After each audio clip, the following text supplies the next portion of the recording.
This is Jordan Hale. You're listening to 99.3 FM, the last frequency. And if you're still above ground, then maybe, just maybe, the world hasn't ended yet. It's been 19 hours since the first flashes lit up the Baltic sky, Kaliningrad, then Minsk, then a chain of lights that didn't look like missiles, didn't move like flares. They hovered, then vanished, and no one said a word. No press briefing, no government warning. Just static on every major channel and a long, low siren that never really stopped. Some of you already know. You heard the helicopters before you saw the bunkers, the sealed doors, the barricades with no signs, the roads that used to be open, gone. DEFCON 1, that's what they're calling it. The highest state of military readiness Europe has ever known. But readiness for what? No one said. No one's explained what comes next. I've been watching the comms board here at the station. We're still pulling weak signals from the south, Spain, Portugal, a few whispers out of Sicily, but the rest, nothing. Not Berlin, not Warsaw, not even London. They all went quiet, like someone flicked a switch. One of our listeners, Marta from Luxembourg, said she watched the sky turn white over the forest. No explosion, no sound, just a pulse of light. Then nothing. And then 5 trucks rolled past her house with no plates, no lights, just a quiet hiss from their engines. Her words, not mine. I don't think they're moving troops anymore. I think they're moving people, the ones they want to keep. We tried to call the embassy in Brussels. Line went dead. Tried again, and a machine picked up. A looping message. All lines are currently experiencing disruption. Please remain where you are. That's all it said. I want to believe this is just precaution. I want to believe there's still someone up there looking out for us. But after what I saw this morning, I don't know. They moved the children first. I watched from the roof as school buses pulled into a government building across the ridge. No parents, no teachers, just uniformed men loading them in, handing them sealed envelopes, and locking the doors. Then the buses left. No sirens, no rush, and they never came back. I tried calling the number painted on the side. Disconnected. If you're just tuning in, stay with me. I'll keep this station running as long as I can. We still have backup power. Still have the tower. For now, people are scared. I get it. We've had years of warnings, drills, emergency kits, those little pamphlets they used to hand out at the border. Be ready for the unthinkable. Well, the unthinkable came. And the people who told us to be ready, they were the first to vanish. I got a message from someone near the Alps. Didn't give a name, just coordinates. Said they watched a line of black SUVs drive into a hillside. Said the doors sealed behind them like something out of a submarine. No lights, no sound. Then the mountain closed up, and there was nothing left but dust in the air. He ended the message with 5 words. They're not coming back out. I don't know what to believe anymore, but I do know this. The silence is worse than anything else. It's heavy. It presses in on your chest like the air's been stolen. There are no planes overhead, no trains at the station, no hum from the streetlights.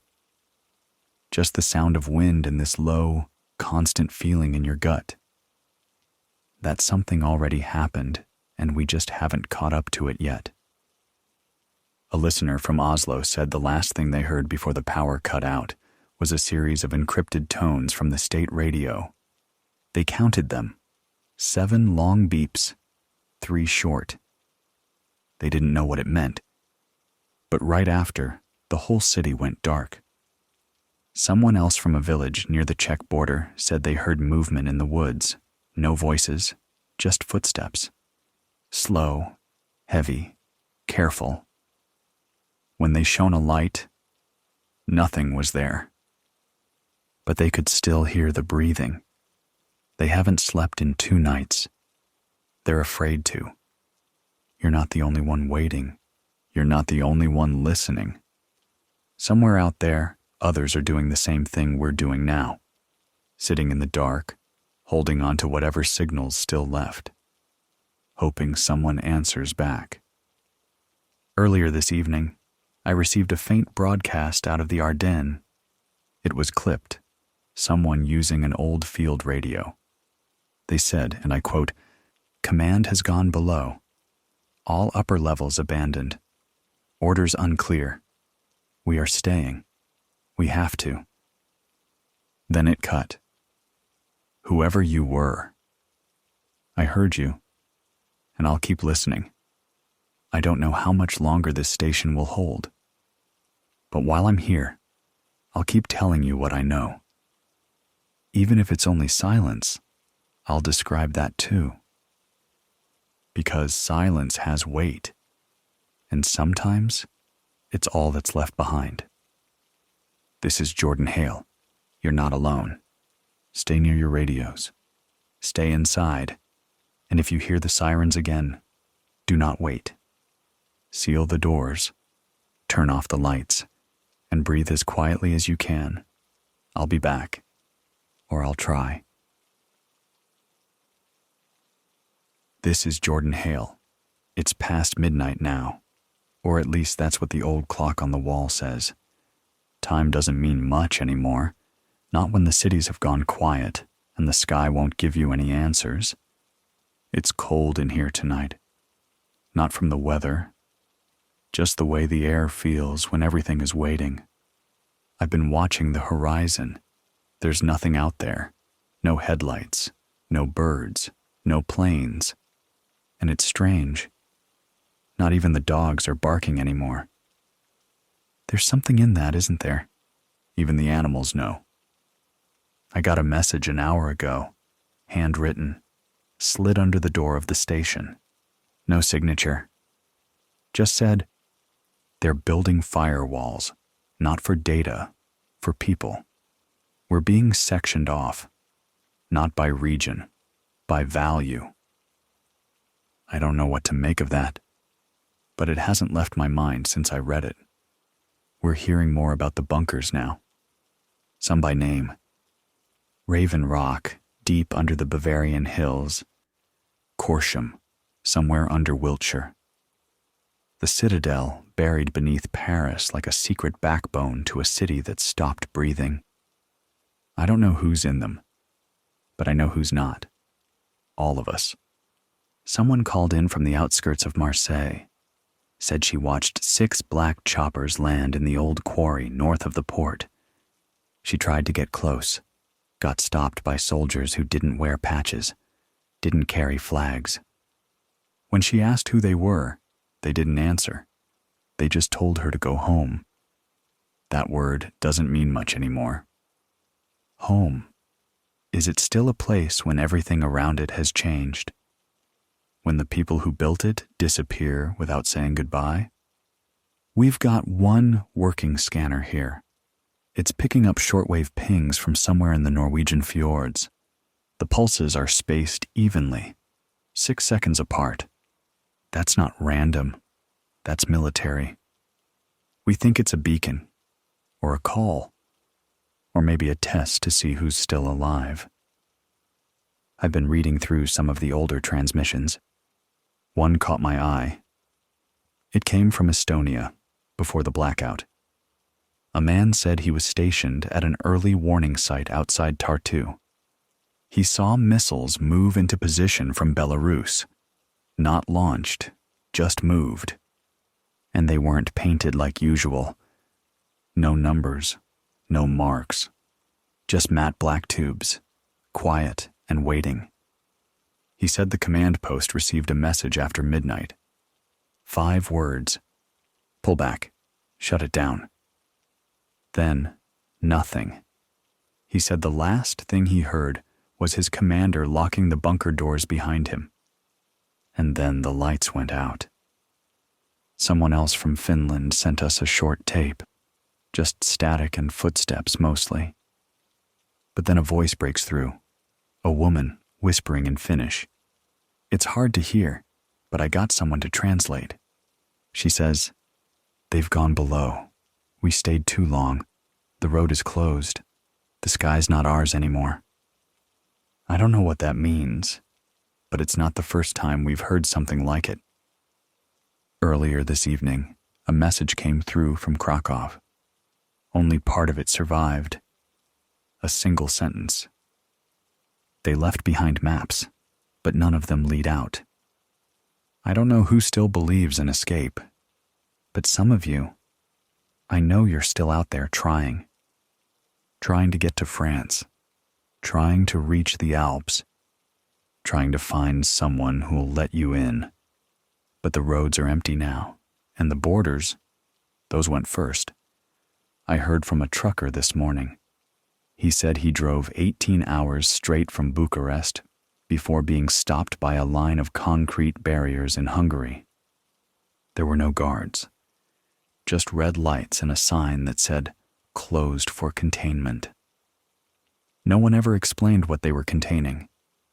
He turned around, made it to a farm outside Zagreb before he lost signal. That was the last we heard from him. I keep thinking about what containment really means. Not stopping something from getting out, but stopping someone from getting in. We've heard of families walking for days with nothing but what they could carry. Mothers with children on their backs. Fathers who haven't slept in a week. They get to the fences and no one answers. One man told us he followed the lights into the woods near the Slovak border. He thought it was a rescue team. When he got closer, it wasn't soldiers.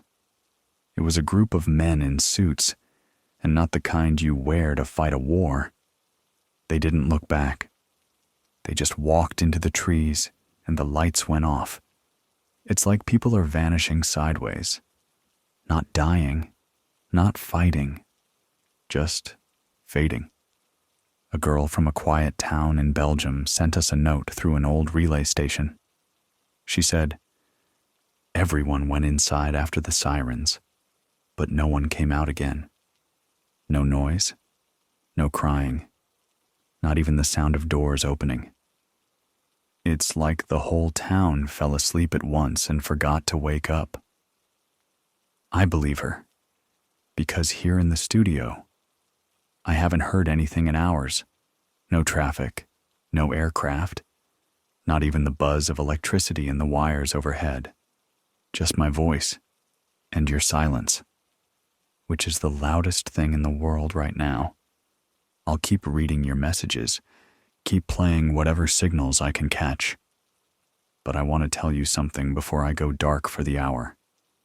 Not a warning, not advice, just the truth. The ones who told us to wait for them. The ones who said they'd speak when it was time. They left before the first question was ever asked. We never got to ask. We never got to scream. They left us before we even knew what hit us. And that silence, that's all we've got now. If you're still out there, stay close, stay low, and whatever you do, don't chase the lights.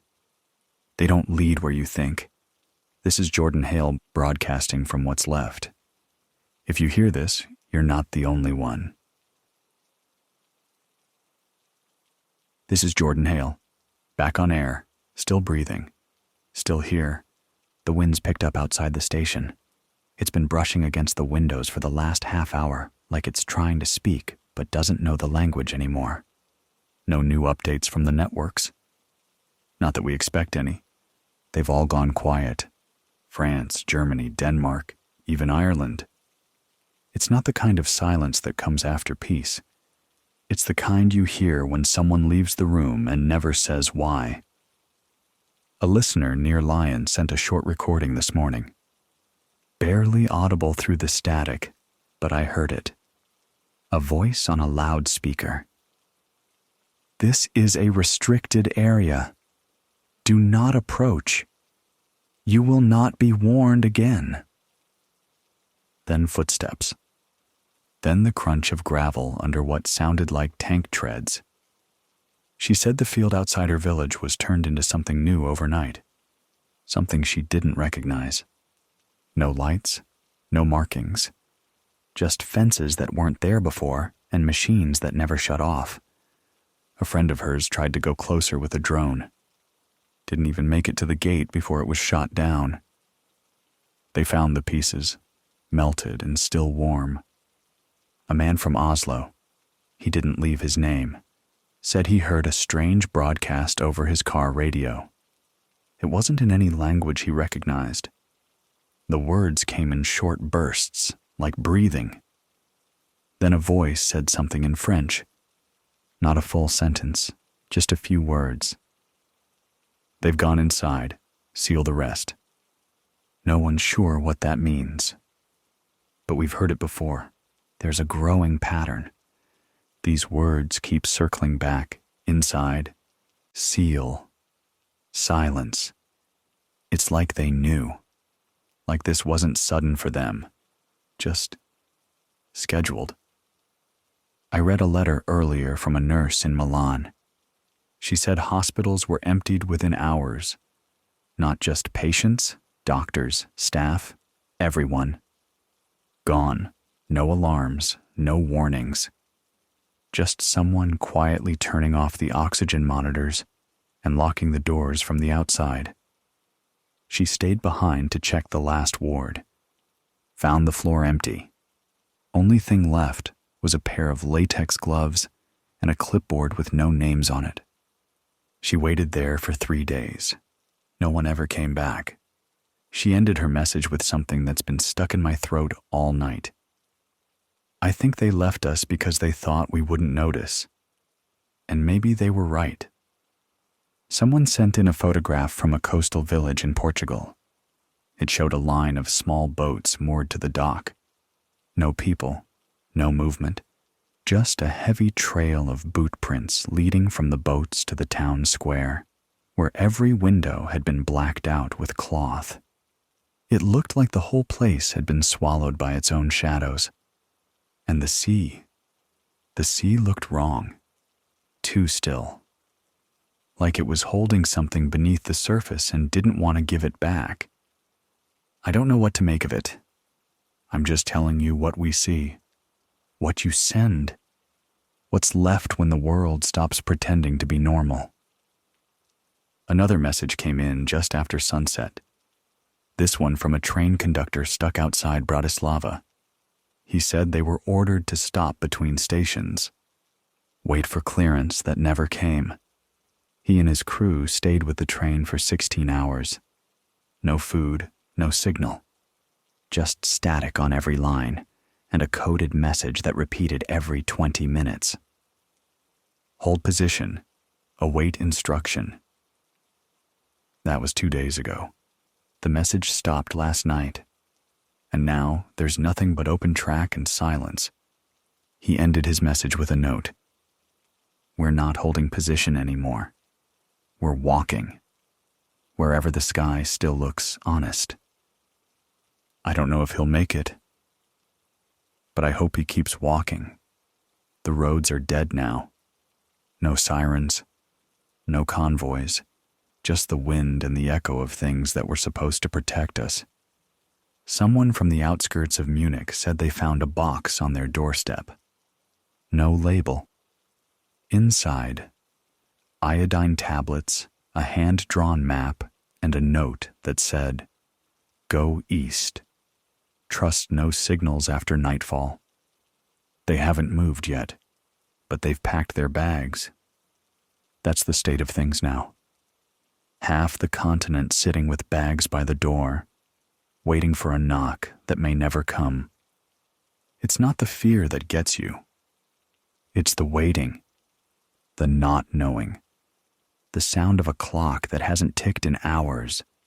Someone told me earlier that they haven't spoken out loud in 2 days. Not a word, not even to themselves. Said their voice feels like it doesn't belong to them anymore. That's how quiet it's gotten. People are afraid of their own echo.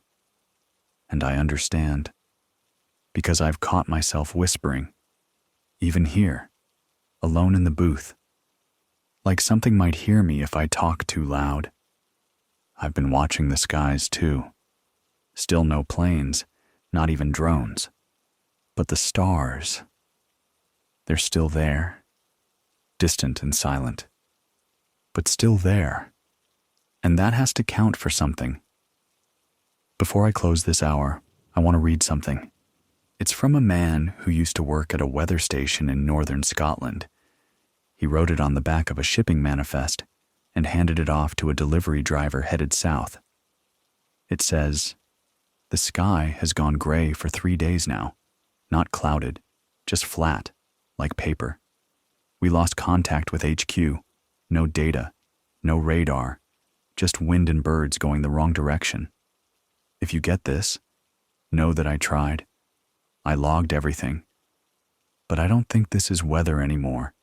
I think it's something else pretending to be calm." That line stayed with me.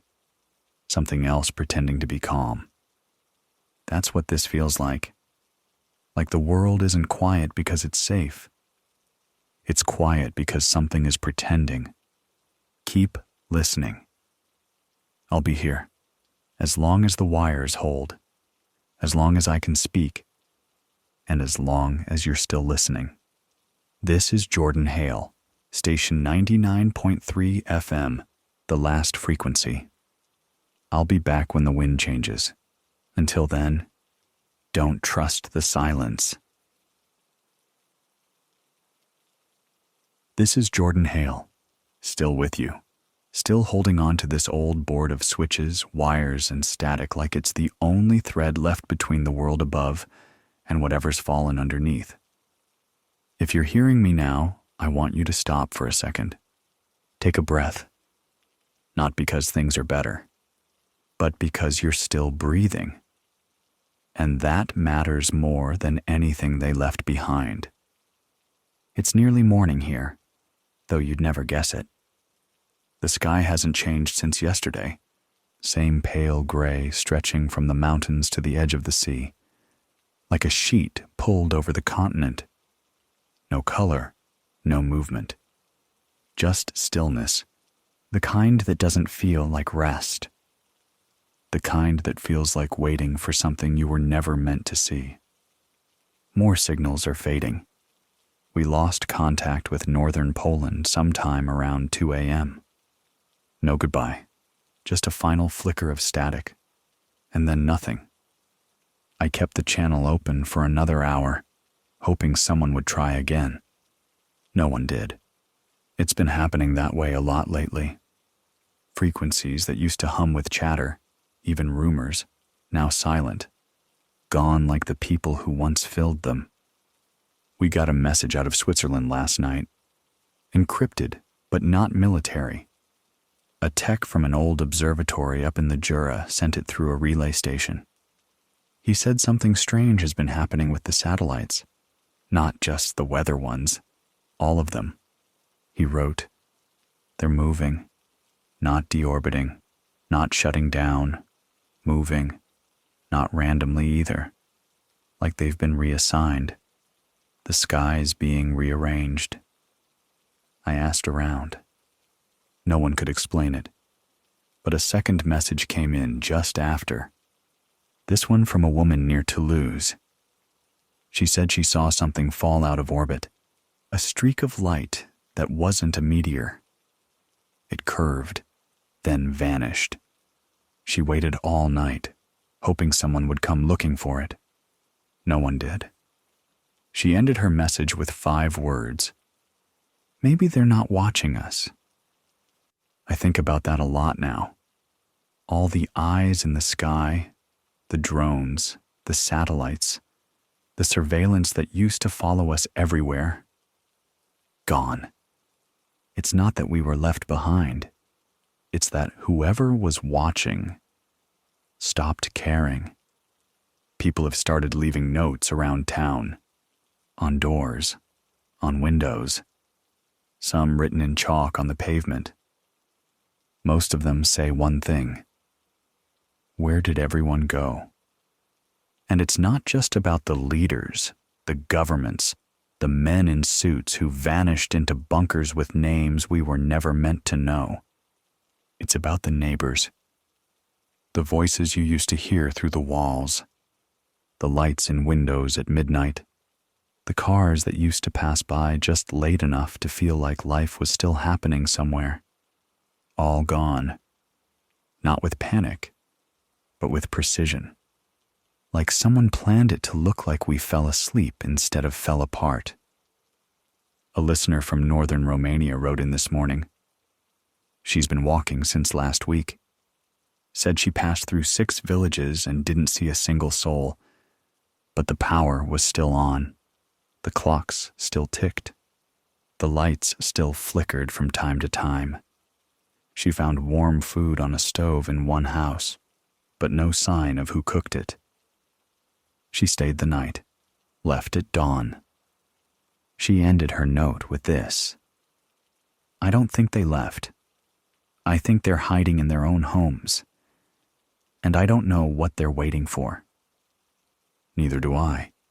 There's been talk, bare whispers from the southern coast, that Corsham has sealed, that its doors are now closed for good. If that's true, then it means one of the last known bunkers still responding to shortwave has officially gone dark. We used to think those places were meant to be temporary. Emergency shelters, waiting rooms for the world to recover. But what if that's not what they are? What if they're not waiting for anything at all? What if they're staying closed because they were never meant to open again? That's the kind of thinking that keeps you up, even when you're too tired to move. Earlier tonight, I got a strange transmission. Just coordinates. No message, no signature. A location in the Pyrenees. I traced it. It led to an old Cold War facility, one I thought was decommissioned decades ago. I tried to reach it, no response. But 5 minutes after I broadcast a ping, our signal strength dipped. It didn't cut out, just dropped, like something tried to listen, and then turned away. Maybe I'm reading too much into it, but I don't think we're alone on these airwaves. Not in the usual way. If someone's still in those bunkers, they're listening. Not to help, just to monitor, just to count who's left. A boy from Hungary sent in a drawing this morning. Crayon on notebook paper. It showed a hill with 5 black doors, all closed. Above it, clouds shaped like hands. At the bottom, just one word: quiet. No child should be drawing things like that. But then again, no child should be living through this. I want to read something else before the hour slips again. It's from a voice I haven't heard in a while, an old friend from Berlin. We used to trade tapes back before the station went digital. She'd send poems. I'd send songs. Then one day, she stopped replying. Until yesterday. Her voice came in cracked and slow, like it had traveled through gravel and wires to reach me. She said, I saw a convoy on the ring road, 5 black trucks, no windows, no lights, just the sound of engines and the weight of something none of us were told about. I followed for a mile before they turned off into a tunnel I never knew existed. It swallowed them like water. And then the city went still. She didn't say goodbye, just ended with the same word the boy wrote: quiet. So here we are, caught between that word and what it means. I don't know what comes next. I never did. But if you're still listening, If you're still out there with your radio turned up and your heart pressed against the silence, know this: you were never supposed to hear the end. Just the waiting. Just the pause before the next voice speaks. And as long as I have air and static and a microphone that still hums when I touch it, you'll hear mine. This is Jordan Hale. 99.3 FM. The last frequency. If you hear silence, don't believe it. Something always follows. This is Jordan Hale, still here, still talking, still waiting for a reply that never comes. If this broadcast is reaching you, wherever you are, just know you're not the only one staring at empty streets and wondering if the sky is still the same color everywhere. It's day 5 since the silence began. 5 days since the broadcast towers started falling off one by one, like someone was pulling them out of the air with quiet fingers. We don't get news anymore. We get echoes. Rumors stitched together from old cables and cold wires. Earlier this evening, I heard something strange on the emergency band. A burst of sound, maybe music, maybe code, then a voice whispering in Czech. They locked us in before the fires started. Then the line went dead. I checked the coordinates. Somewhere near Brno. The same region we picked up that pulse last week. The one that jammed half our antenna for hours. I keep circling back to that moment. The way the signal rose like a tide and then vanished as if it had never existed. These aren't glitches. They're patterns. And patterns mean intent. Someone, somewhere, is still pulling strings. I've been watching the trees behind the station. They haven't moved in 2 days. No wind, no birds, not even the rustle of leaves. It's like the forest knows something we don't, like it's holding its breath. A woman in Copenhagen sent a recording yesterday. She said she hasn't seen her neighbors since the school closed. Military trucks surrounded the building, loaded the children, and drove off without speaking. That was 3 days ago. She's been sleeping with her lights off, not out of fear, out of respect. She said, if they took the children first, it means they wanted the rest of us to hear the silence they left behind. We don't talk about that enough. The absence of sound. It's not just a detail, it's the message. The world didn't go out with a roar. It dimmed, like a hallway light slowly fading as someone walks away. Another message came in from someone near the Pyrenees. No name, just a long breath, then a whisper. They don't call it a war, but people are still disappearing. And that's the truth, isn't it? No flags, no speeches. Just the slow erasure of faces you thought would be there in the morning. I got an update from near Salzburg, a small village that's gone completely offline.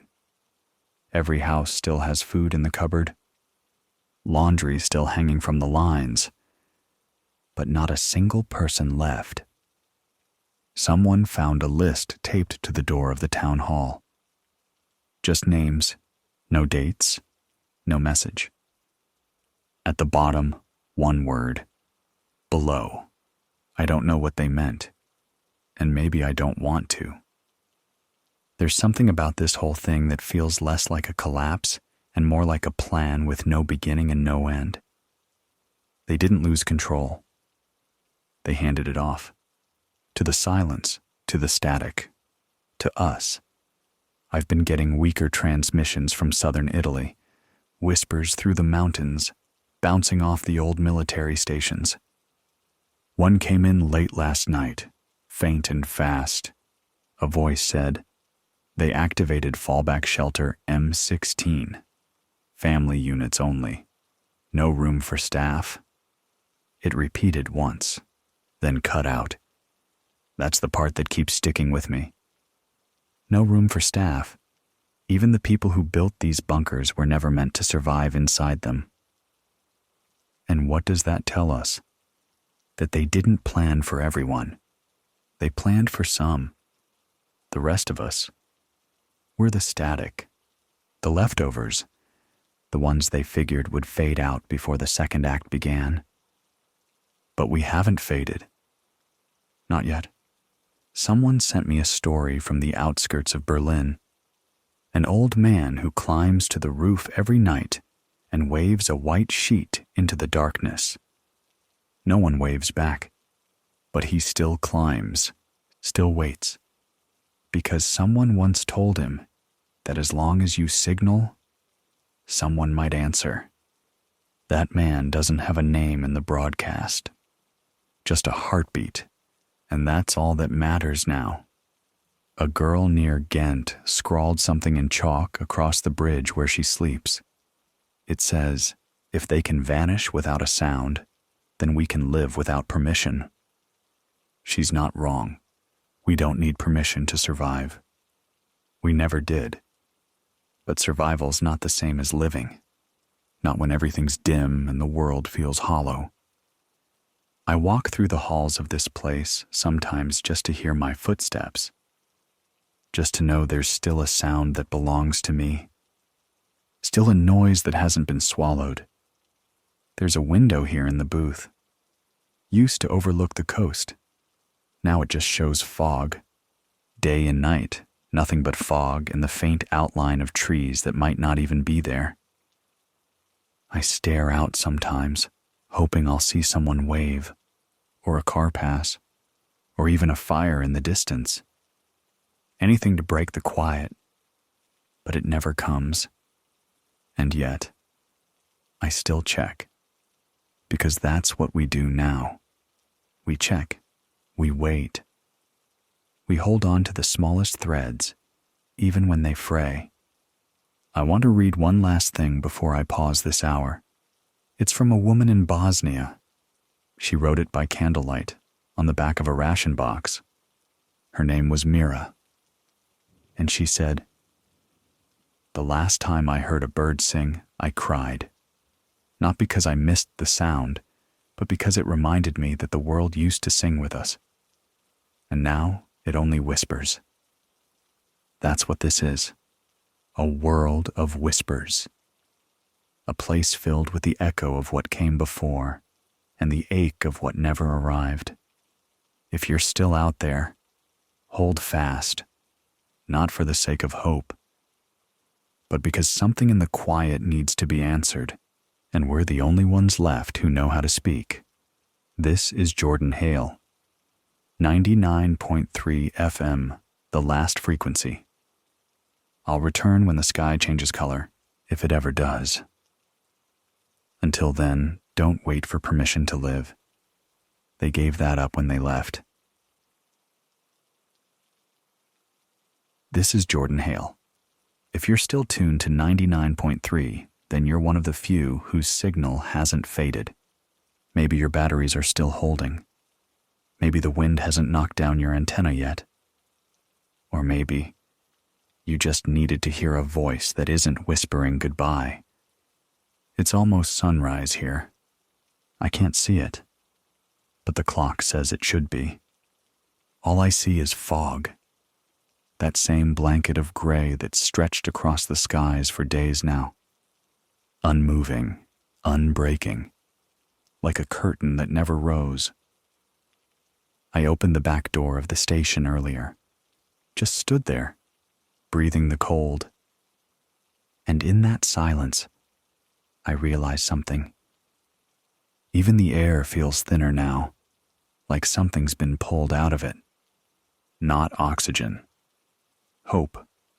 I got a letter from a man living alone near Vilnius. He said his neighbors left 2 nights ago.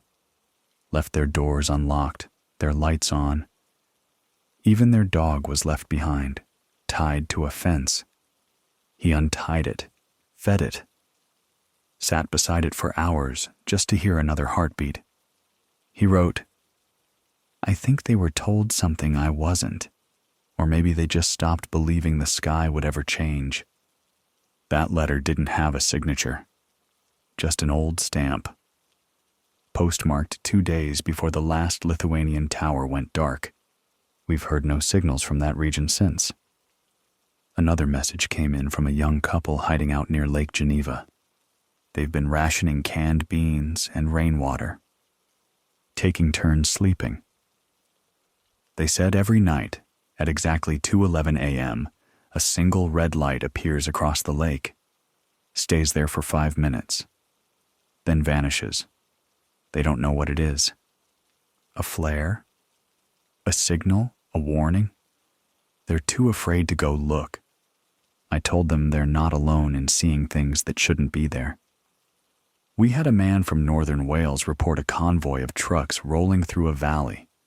No headlights, no engines, just the soft hum of something electric. He said he watched them from a ridge, thinking they were rescue. But when he tried to follow, he saw where they led. To a tunnel. Not marked on any map. The trucks went in. The tunnel closed behind them like it was never there. And then the birds stopped singing. He hasn't seen another living thing since. I keep hearing that same line again and again. The birds stopped singing. It used to feel poetic. Now it just feels final. We've lost contact with so many places. One by one, the lights go out. Not in flames, not in violence, just silence. A woman from the Black Forest sent in a voice recording. She used to be a linguist, back when languages still mattered. She said she's been listening to the static in the evenings, claims there's a rhythm to it. Not Morse, not military, but something that repeats, soft and slow. She played it for me, a loop of 5 tones, then silence, then 5 more. She said, it's like someone's knocking, but from the other side. I don't know what she means, but I've been hearing it too. There's a pattern now, a shape in the quiet, something behind the stillness, like an echo waiting for someone to notice it. I wonder if the bunkers hear it too. If the ones down there, buried in their silence and steel, are listening for the same knocks. And if they are, why haven't they answered? One of our listeners in Norway said he passed a government checkpoint yesterday. No guards, just uniforms folded neatly on a chair. The road ahead was blocked with wire, but the blockade had been cut. He said it felt like whoever built it had walked away without finishing the job, like they stopped caring halfway through, or they had somewhere more important to be. He kept walking. He's still walking now. Says he's heading north, toward the cold. He believes the higher he goes, the fewer eyes there'll be on him. I told him to keep sending messages, even if they're just coordinates, even if they're just wind. Some people think this all started with Kaliningrad, that maybe something came out of there that wasn't supposed to. Others point to the live fire standoff in Romania, when the exercise went hot and the officers stopped responding to chain of command. But I think it started long before that, with silence, with avoidance, with all the moments when leaders stood behind podiums and smiled through storms, as if they didn't already have keys to the bunkers. We were never meant to hear the truth, just the speeches, just the calm, just enough to keep us from asking the right questions. I got a shortwave from an old man in Serbia. Said he spent 30 years digging fallout shelters for rich clients. Said none of them were built to be temporary. He told me this: if a door's designed to stay shut for 20 years, it's not a shelter. It's a border, and you're not meant to be on the other side. I didn't know what to say to that, so I just sat here, let the hum of the station fill the room, and tried to imagine the world beneath us, the one we were never allowed into. That world is probably quiet too, but it's a different kind of quiet, sterile, filtered, a quiet that costs something, a quiet bought with everyone else's noise. If you're listening now, wherever you are, I want you to know something. This frequency might be faint. It might crackle and skip and dip behind the wind, but it's still real, still here, still speaking. And that's more than anyone down in the bunkers has offered us. I'll stay with you through the next hour. No music, no fanfare. Just the sound of a voice that still remembers how to say, "You're not alone." This is Jordan Hale, station 99.3 FM, the last frequency. And as long as this tower holds, I'll keep knocking, even if no one answers. This is Jordan Hale. It's just after 4 in the morning. I can't sleep. Not that I've really tried. I just keep listening to the hum of the equipment, the soft flicker of the backup lights, the way the wires seem to breathe when everything else doesn't. If you're hearing this, then you already know. There's a stillness out there that doesn't feel natural. It's not just that things have stopped. It's that the stopping was planned.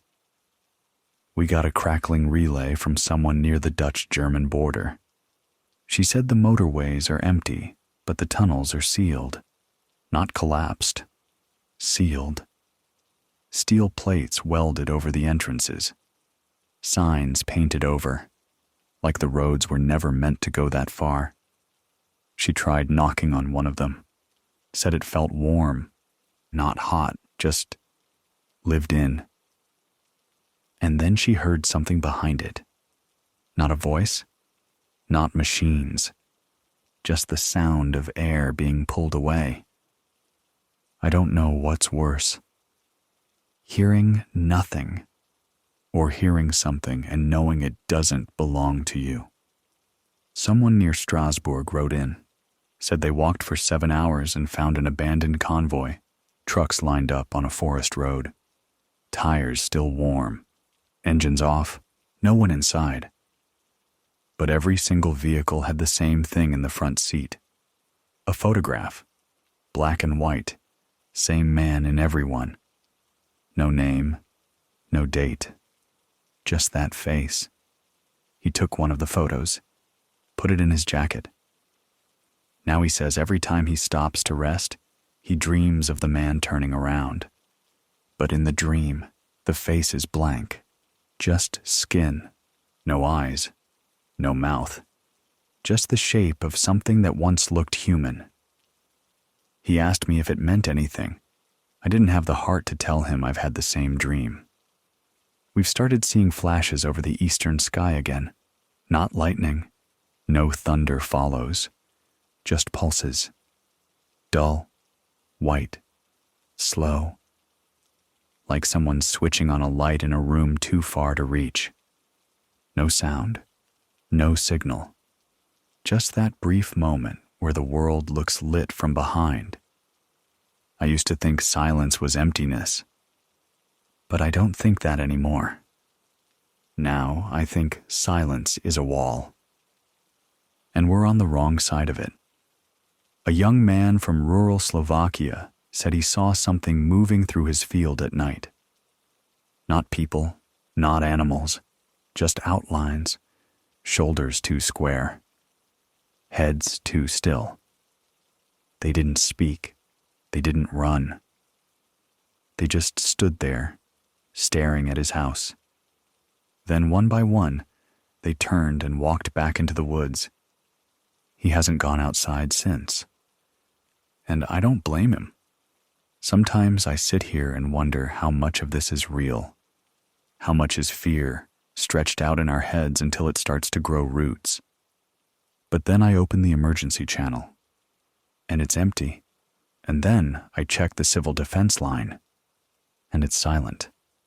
And then I scan the international repeaters, and they're gone. And I realize, number, it's not in our heads, it's happening. And the scariest part isn't that no one's responding. It's that they knew they wouldn't. And they left anyway. I got a letter from someone in Andorra. She's been living in an abandoned ski lodge with 6 others. They play cards by lantern light, take turns watching the ridgeline. One of them used to work in security. She said the man won't speak during daylight, but when the sun goes down, he starts talking in his sleep. Always the same words. DEFCON 1 means no going back. And then he sobs. She says she doesn't ask questions anymore, just makes sure the doors are locked before dark. We don't know what DEFCON 1 means to the ones inside. To us, it means something final, something locked. But maybe, to them, it means they're finally safe. And maybe that's the worst part, because it means they knew what was coming and chose silence over warning. Someone from Valencia sent in a scratchy audio file. All it contained was the sound of something large moving through sand, over and over, grinding, pushing, then stopping. At the end, a faint voice whispered, "They've taken the beaches. Don't go west." I don't know what that means, but I marked it anyway. Because everything means something now. Every whisper, every click, every map with one corner burned. I've started sleeping here in the booth, on the floor, wrapped in the old coat I used to wear when this station still had guests, callers, coffee in the back room. Now it's just wires and dust, and the last light still blinking. I'll keep broadcasting until it stops, because if someone's still out there, you deserve more than silence. You deserve to know someone stayed. This is Jordan Hale, station 99.3 FM, the last frequency. If you're near the Pyrenees, stay out of the tunnels. If you see lights over the water, don't follow. If the roads are warm under your feet, walk away. And if the silence starts to sound like breathing, run. This is Jordan Hale, still with you, still watching the world shrink 1 mile at a time. It's 5:30 here. I haven't seen the sun in 3 days, not since the clouds turned to stone and refused to let light through. It's not fog anymore. It's something else, heavy. Low, like the sky's been lowered by a few feet, pressing down on the tops of buildings, flattening the trees. I used to watch the sunrise from this booth. Now I can't even tell where the east is.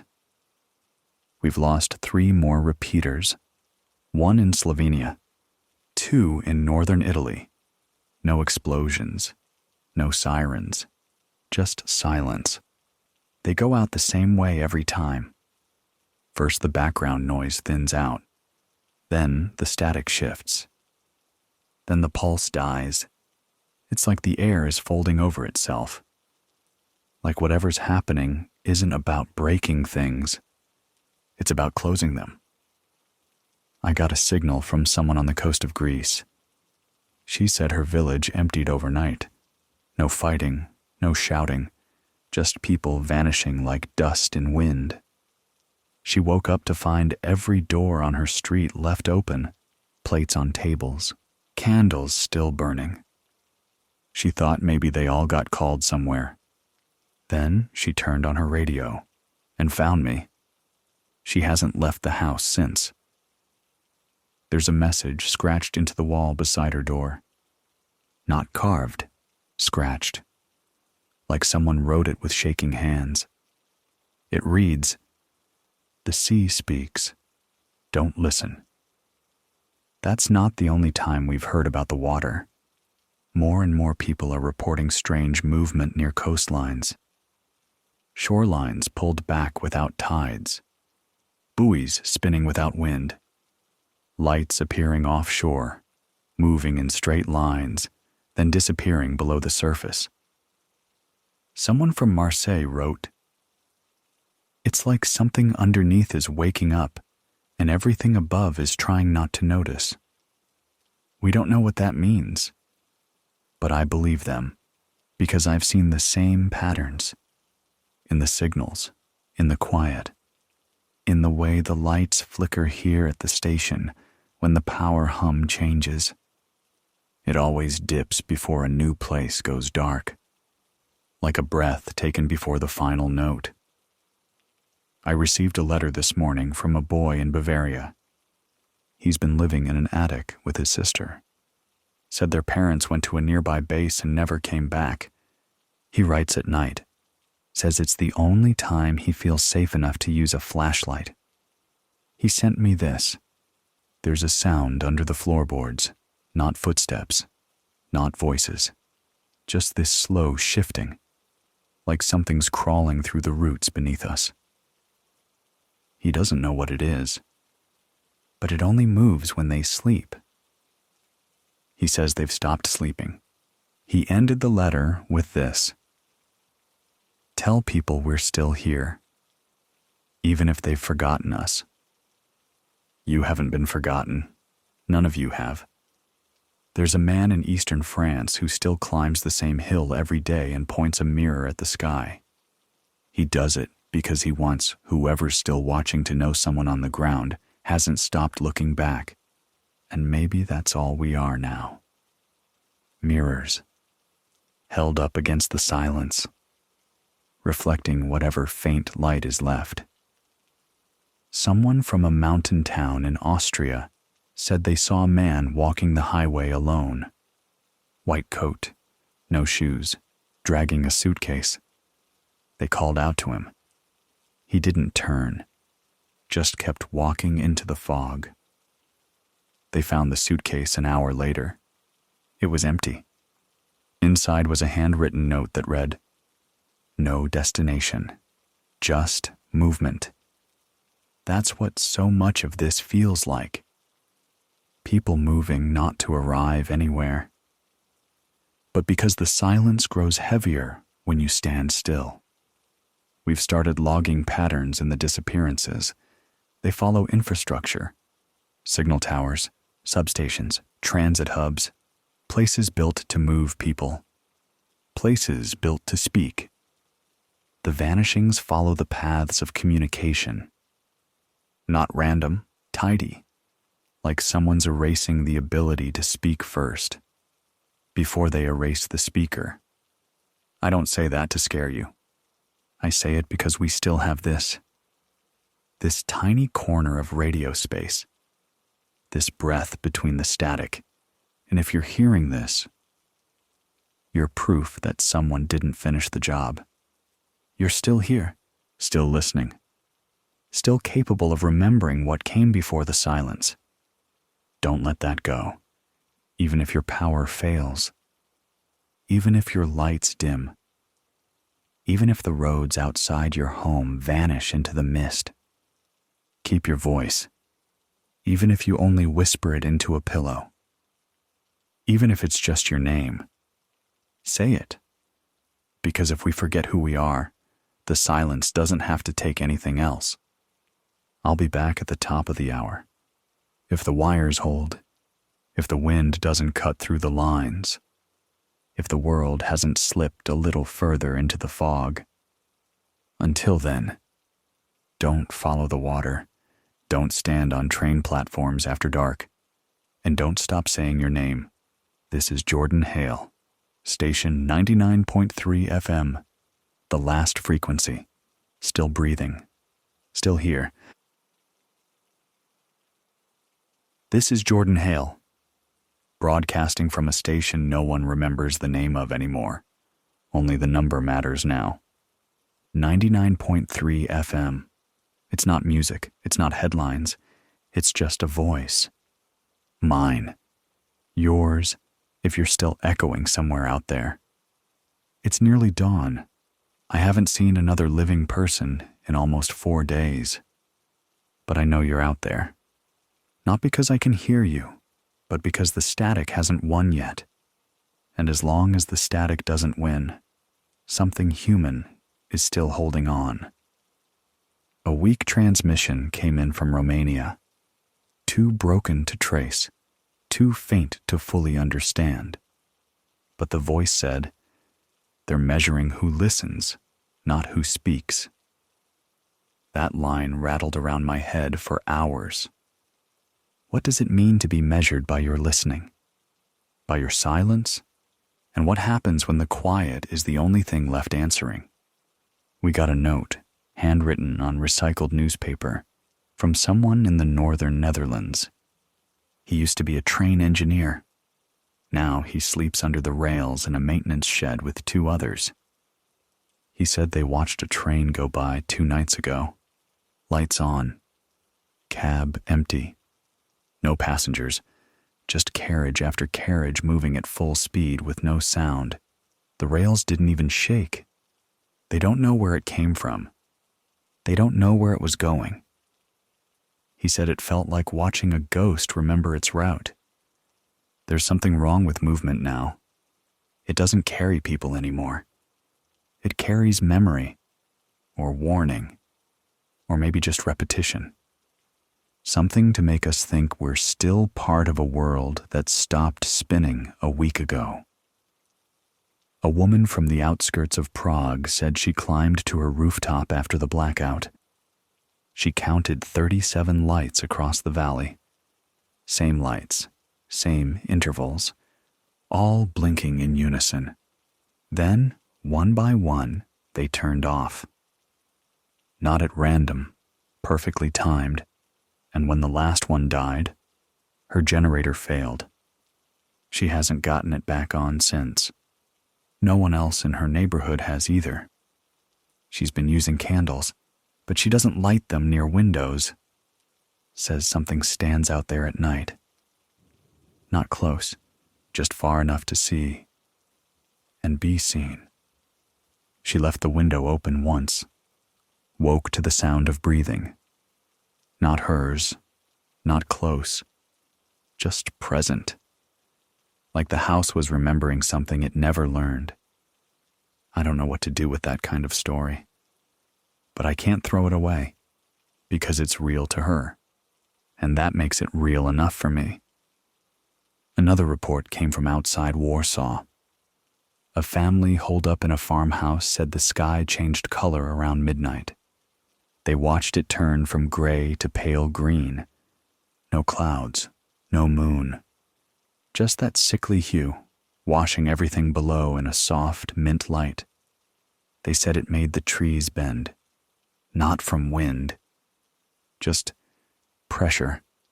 Like the air got heavier and nature bowed in response. They stayed inside all night. When morning came, the light was gone, but the smell remained.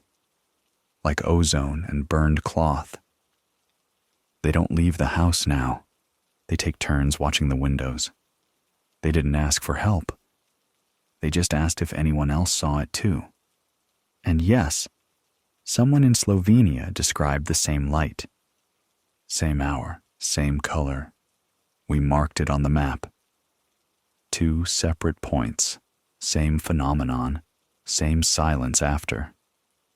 Whatever's moving across this continent, it doesn't roar, it doesn't rage. It brushes through the air like a rumor passed between shadows. I want to tell you about a man in southern Spain. He stays near the coast, but he doesn't watch the water. He listens to it, records it. He's been tracking low-frequency pulses for 6 days. Says they come in patterns, 12 minutes apart, always during twilight. He thinks they're coming from offshore, not ships, something deeper, something old. His last message ended with this: the sea is not neutral. It remembers things, and it doesn't like what it's remembering now. I've listened to the recordings. They sound like a slow heartbeat made from metal and pressure. I don't know if it's natural. I don't know if anything is anymore. But I know this. Every corner of the continent is whispering now. Not in voices, in patterns, in vanishing, in lights that never burn the same way twice. If you're just waking up, or if you haven't slept at all, you're not alone. There are still hands turning radios, still hearts counting seconds between pulses, still eyes watching for signals in the dark. They took the leaders. They sealed the bunkers. They told us to wait. But they didn't say for how long. And they didn't leave anyone behind to explain the rules. So now it's just us, the watchers, the listeners, the ghosts that haven't faded. And maybe that's enough. Maybe the quiet wasn't meant to be survived. Maybe it was meant to be witnessed. If that's true, then keep watching. Keep breathing. Keep pressing your ear to the dark, even when it feels like the dark is pressing back. This is Jordan Hale, 99.3 FM, the last frequency. Still awake, still on the wire, still looking east, where the sun should rise, but never quite does. This is Jordan Hale. You're still listening to 99.3 FM, the last frequency. And if this broadcast reaches you, even in pieces, that means something hasn't broken yet. Not completely. I've been up since yesterday. There's a hum in the wires now that wasn't there before. Faint, pulsing. Like something trying to get in through the static. I don't know if it's man-made. I don't know if it's meant for me. But it's there, and it's louder every hour. We've just lost another civilian relay. The final tower in southern Austria. Signal held until 3:41 this morning. Then one long burst of static, followed by silence. That's the 11th in 36 hours. It's not random anymore. This is sequencing. This is pressure. This is someone closing a door we don't get to knock on. I received a short message, 2 sentences, from a child in Finland. A girl, maybe 8 or 9. Her voice was shaking, but her words were clear. My mother told me not to go outside because the sky has changed. She said it's watching now. Then the line died. I tried to reach back. No answer. Just that dull, empty tone that sits somewhere between dead air and lost time. We've been tracking a new pattern of disappearances, not clustered in cities anymore, not around military sites. They're happening in places where emergency drills were never conducted, places with no sirens, no shelters, no maps. It's like the reach has grown bored with priority zones. Now it's filling in the quiet spaces, the overlooked ones, the places no one thought would matter enough to defend. A woman from the far north of Scotland said she found an old radio tower still humming. No one was guarding it. No tape over the door. No fences. Inside was one chair, one pair of headphones, and a typewritten note taped to the wall. It read, "Repeat what you hear, then leave. This is not a place for answers." She didn't stay long, but she left the door open on the way out, just in case someone else needed to sit and listen. More reports from the Pyrenees, this time not about tunnels or movement, but about sound. People hearing deep tones beneath the ground, vibrations in the stone, not earthquakes, not machinery. Something slower, something deliberate. One man said it feels like the mountain is breathing, that when he presses his hand to the earth, he feels a rhythm he can't match to anything natural. I've heard this before. In messages from Switzerland, from Bavaria, from the edges of Corsica. The ground is speaking, not loudly, not in words, but in pressure and in hunger. We received a broken SOS from an abandoned airfield in Croatia. The signal repeated 3 times, then stopped. It said, "Occupied. Unknown uniforms. They don't speak. Don't blink. Don't breathe." That's all we got. No coordinates, no name. Just a timestamp, and the message burned into the tape. I don't think they were talking about soldiers. There's been talk, only whispers, about entities seen near sealed bunkers. Tall shapes. Still, not watching exactly. Just present. Like someone left them behind to wait for us. To stand at the gates we'll never pass through. I'm not saying this to scare you. I'm saying it because if you see them too, you're not hallucinating. You're not broken. You're not alone. There's a man in Brittany who paints. Said he used to do landscapes. Now he only paints doors. Steel doors, with handles that lead nowhere. No hinges, just the shape of a way in that will never open. He said he sees them in dreams, always the same, closed, cold, and surrounded by wind that doesn't move the trees. He paints to remember them, to warn others, but no one comes to look. So he sent one of the paintings here. I have it, taped to the wall behind me. It's just a gray slab in a forest clearing, but every time I turn around, I swear it's changed.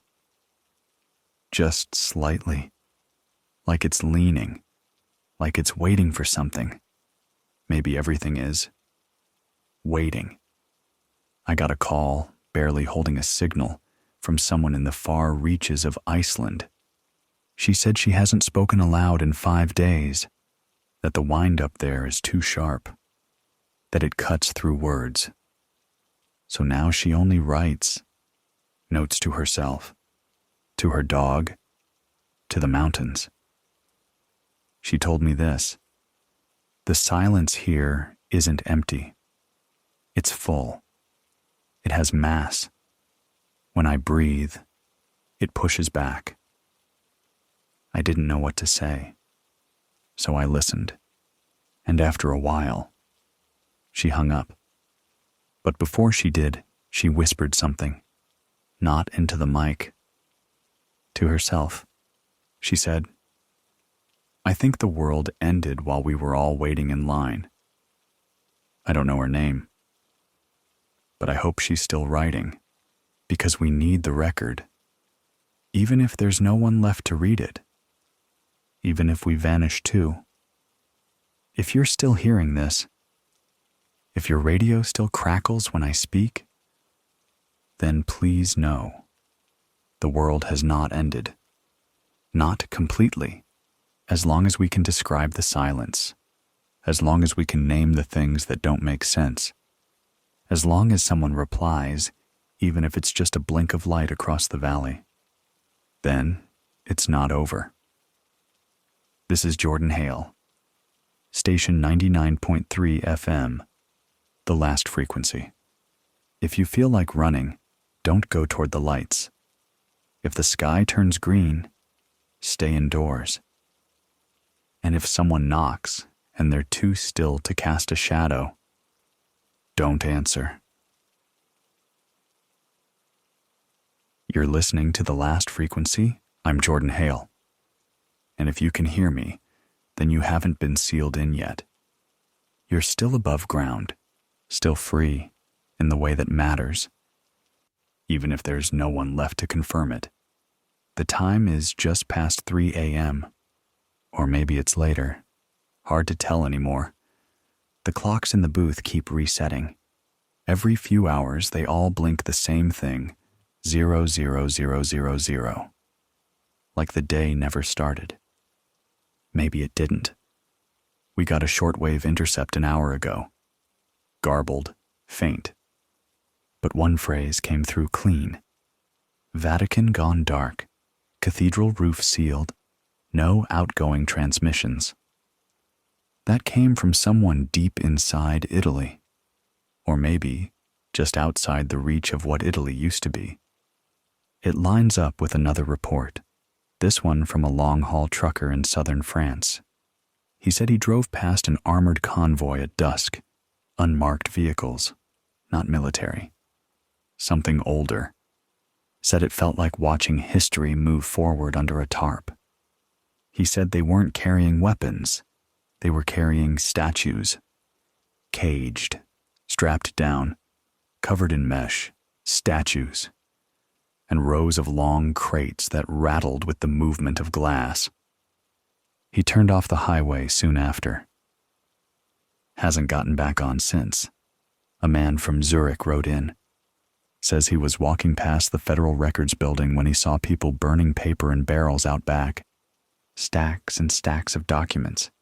No uniforms. Just plain clothes and gloves. One of them noticed him, held up a folder before dropping it into the flames. Said, "You don't need to remember any of this." Then they closed the gate. They weren't destroying the past. They were choosing what future people would get to forget. There's been a shift in tone across the transmissions I've been receiving. Less panic, less fear. Now it's confusion. Not knowing what day it is. Not knowing how long it's been since the last voice replied. Not knowing whether the stars overhead are still the same ones from last week. I don't blame them. There's a couple from the Czech Republic who've been counting shadows. They say it helps them stay grounded.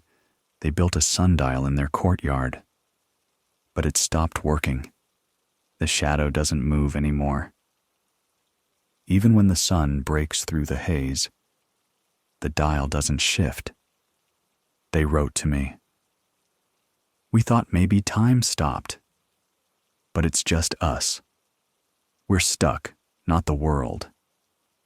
What do you say to that? What do you tell people who've run out of moments? I got a message from a boy holed up in a library in Sofia. He's alone now.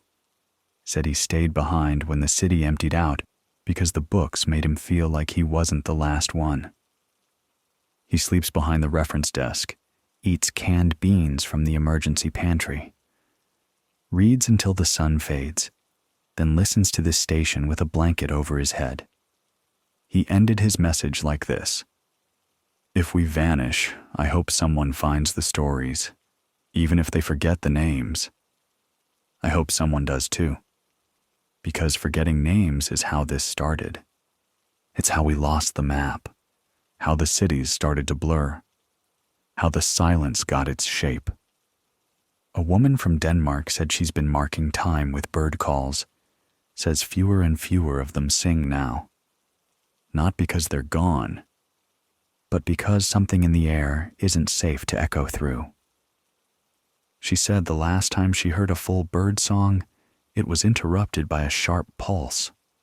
Not like thunder, more like feedback from a machine no one turned on.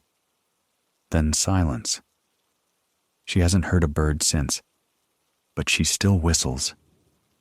Just one tune, 3 notes, over and over. She says if anything is still listening, it should know she hasn't given up. I got a strange report from someone on the border between Hungary and Ukraine. He said he found a tunnel. Not military. Old, hand-dug. No lights. Just a straight, narrow path beneath the road. He followed it for what felt like an hour. The air didn't move. The temperature never changed. At the end of it, a single door, wooden, closed. No handle, no lock, but a message carved into the surface. It read, "You're not supposed to knock. You're supposed to wait." He didn't wait. He ran, and he hasn't been able to find the entrance again. Maybe that's for the best. We've heard from a few people in Estonia who say the stars are wrong. Not just faint, moved. Constellations shifted, names unspoken. Patterns changed. They said it like a warning, like something is realigning what we used to trust. They don't think it's the sky that's changed. They think it's us. And maybe they're right. I've said this before, but I'll say it again. If you feel something watching you, don't turn around. If you hear something breathing in the quiet, don't answer. If the air stops moving, don't move either. Wait. Listen.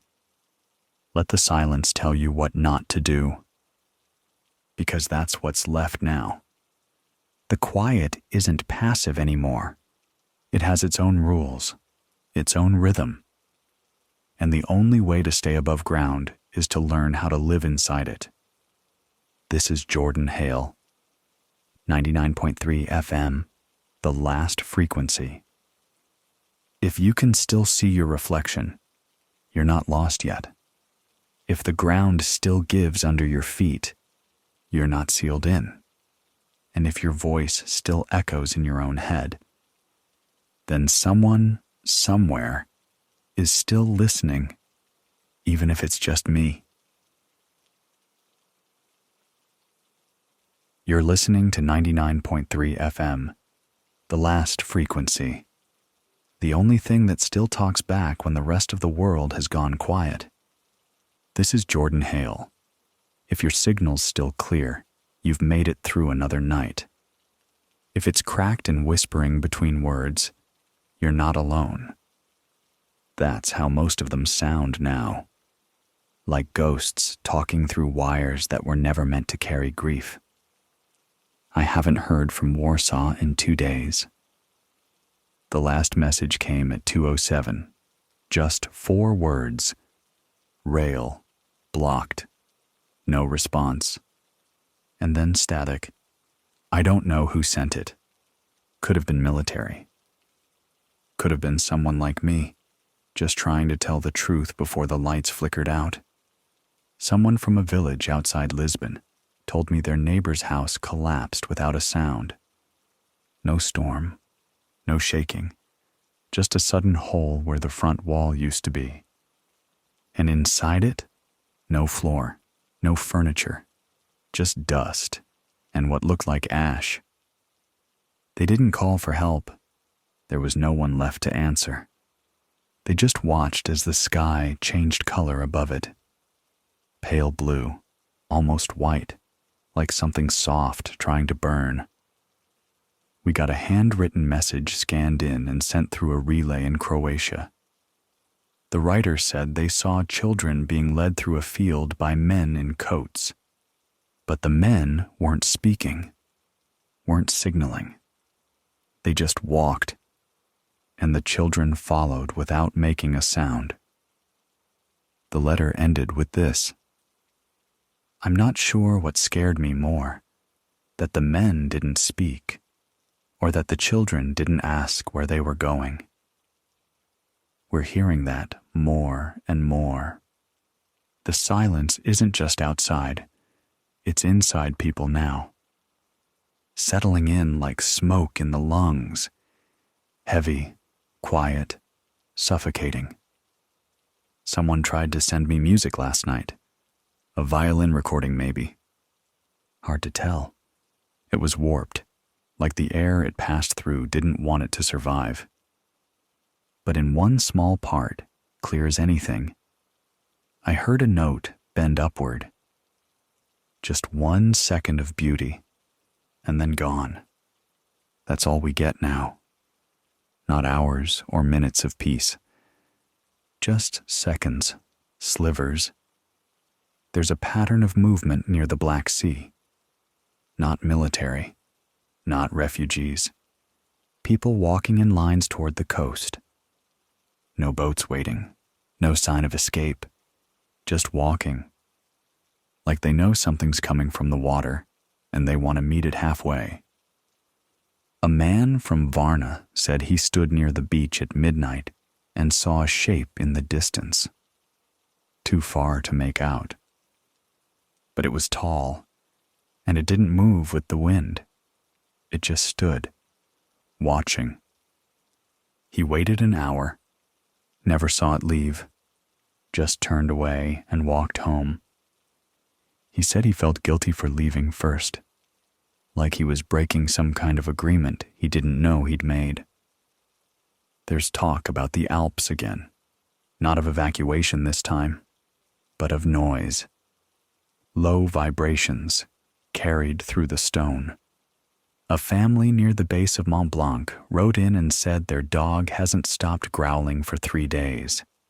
Not barking, not panicking, just low, steady growls toward the north side of the ridge. And at night, they say they hear whispers in the snow, not wind. Whispers, like breath caught in frost. They tried recording it, but the mic only picked up silence. Not even static, just nothing. Like the sound didn't want to be known by machines. I believe them. Because another report came from the Italian side. A shepherd said his herd froze mid-step and didn't move again until morning. No sign of predators, no change in temperature. Just a pause, as if the mountain asked them to wait. And they obeyed. The further we get from the capitals, the more we hear stories that don't follow any pattern. Stories about things that can't be explained by troop movements or geopolitics. Stories about doors where there shouldn't be doors. Light where there shouldn't be light. And the stillness. That choking, glassy stillness that settles in places where people used to live. I've been getting reports about time acting strange. Clocks skipping hours, watches freezing at 4:04 and never restarting. A man in Vienna said he woke up and the sun was in the same spot it had been in when he fell asleep. He waited an hour. Still didn't move. He fell asleep again. When he woke up, it was night. I don't know what's breaking first. The world outside or the things inside us that used to explain it. We're past the point of reason. Now it's just survival, memory, and stories passed between static like letters dropped into a black sea. If you've seen something you can't name, write it down. If you felt something staring from behind a locked door, don't open it. If the silence feels alive, trust your gut, because it probably is. I've been talking for days now, and I still don't know if anyone's actually hearing me, but I speak because not speaking is worse. Because silence left alone for too long becomes something else. It grows teeth, and a name, and it starts to answer questions you never asked. So I talk. I breathe through this microphone. I keep the light on, because you're out there, somewhere. This is Jordan Hale, broadcasting from 99.3 FM, the last frequency. If you're still above ground, if your walls still hold, if your clock still ticks, then I need you to keep listening. Not because I have hope, but because this is all that's left of the world that did. And it's counting on someone remembering what it felt like before it forgot itself. Stay awake. Stay listening. And don't open the door if you hear your name from the other side. That's not someone who knows you. That's something that's been waiting. It's just past 4 a.m, or maybe earlier. The sky doesn't give much away anymore. There's no color to it. Just this dim haze that hovers above the trees, too pale to be night, too empty to be morning. You're listening to 99.3 FM, the last frequency. I'm Jordan Hale, still here, still speaking, and I think that's all we've got left now. Just voices trading places with silence. A woman from the Netherlands sent a recording. Said it was from her basement, just outside Utrecht. She'd been keeping a small radio alive using solar cells and a hand crank. Said she hadn't heard anything on the emergency bands for days. But in the middle of the night, it started playing a tone. 4 seconds long, 3 seconds off, then a low click. And breathing. Not hers. Not human. She unplugged it and left it wrapped in a towel in the freezer. Not because she thought that would help. Just because she didn't want to hear it anymore. I played that same clip, and I heard it too. Breathing like someone just inside the wall, waiting for the drywall to give way. I don't think it was meant for her. I think it was meant for whoever came next. We've had more reports from the Ardennes. A family hiking to what they thought was a civilian checkpoint instead found signs stripped off road markers. No camp, no flags. Just an intersection where the woods go quiet too suddenly. They turned back. Said they saw the same tree twice. Identical marks, same scratches on the bark. They kept walking and ended up back where they started. But the sky was darker. The frost on the ground was gone. And the woods no longer made sound, not even the wind. They haven't moved since. They're waiting now. Not for help. For the next thing to make a sound. There's a whisper running through the ruins of Dresden. Old towers that should have crumbled still standing. Glass unbroken. Statues untouched. A man who calls himself Anton says he walks the city alone. Doesn't use lights. Doesn't use maps. Just walks in silence. He said the buildings seem to breathe. That door's open when he passes. Not by force. By permission. He writes notes in chalk along the pavement. Words like here, now, and almost.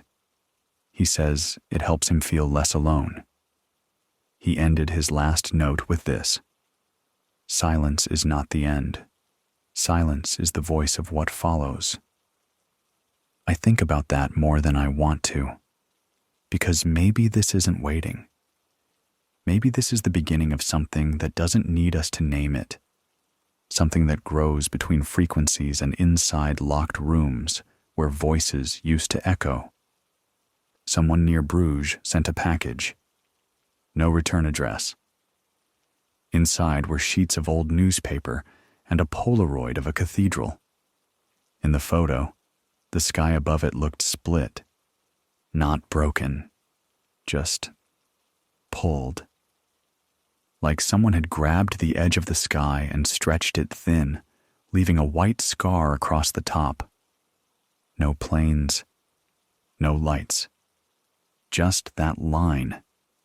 And beneath it, a group of people standing still with their heads tilted up. They weren't running. They weren't praying. They were just watching, like they'd been told what to wait for, and it had finally arrived. We're picking up strange reflections on old surveillance feeds. Not people. Not vehicles. Just movement. Enough to trip motion sensors. Enough to trigger alerts, but never enough to confirm. One station in Geneva flagged an anomaly, 13 frames showing the same corridor, but the tiles were reversed. Upside down, as if the floor had been mirrored and no one had noticed until it flickered back. They shut the camera down after that. Too many people started reporting headaches. Some said they saw something standing where the hallway ended. Something tall. Barefoot. Facing the wrong way. None of the other cameras caught it. Just that one. You might think this is paranoia, or that fear has made people start filling in the blanks with whatever shape they're most afraid of. But I've seen the tapes, and sometimes fear doesn't invent the shape. It just recognizes it first. I got a call, brief, broken, from a man just west of Lyon. Said his house has no reflections anymore. Mirrors don't show anything. Glass doesn't bounce light. His phone camera only records black. He said, "If I'm not in the mirror but I'm still breathing, what part of me got left behind?" I didn't have an answer, because I don't think we know how much of us stays when the world starts letting go, when memory starts to rot like wet paper, when silence becomes the new sound of authority. The bunkers are still sealed. No word from Corsham, no signal from the Citadel, no pulse from Raven Rock, just that thick, concrete silence, the kind that doesn't bounce back, the kind that swallows questions whole. If you're underground and you hear this dash, you left us out here, and we remember that. There's a child's voice in the background of a signal loop coming out of Bucharest. It repeats every 11 minutes. Software faint, but always the same phrase. "Please stop the shadows. They know I'm awake." That's not a loop. That's someone trapped inside something that doesn't sleep. And I can't tell you what to do. I don't know where it's safe anymore. I only know that if you've made it this far, then you've earned one thing most people don't get. You still get to choose where to stand when the last doors close. Just don't choose silence. Not yet. Not while the world is still echoing with the sound of people who refuse to go underground. Not while there are still stories to tell. This is Jordan Hale, 99.3 FM, the last frequency. Don't wait for permission. Don't beg for the lights to come back. And whatever you do, don't trust the quiet just because it hasn't moved yet. Some things wait for you to stop talking. Then they begin. If you're still hearing this, then you're still above. That's what matters. This is Jordan Hale. You're on 99.3 FM, the last frequency.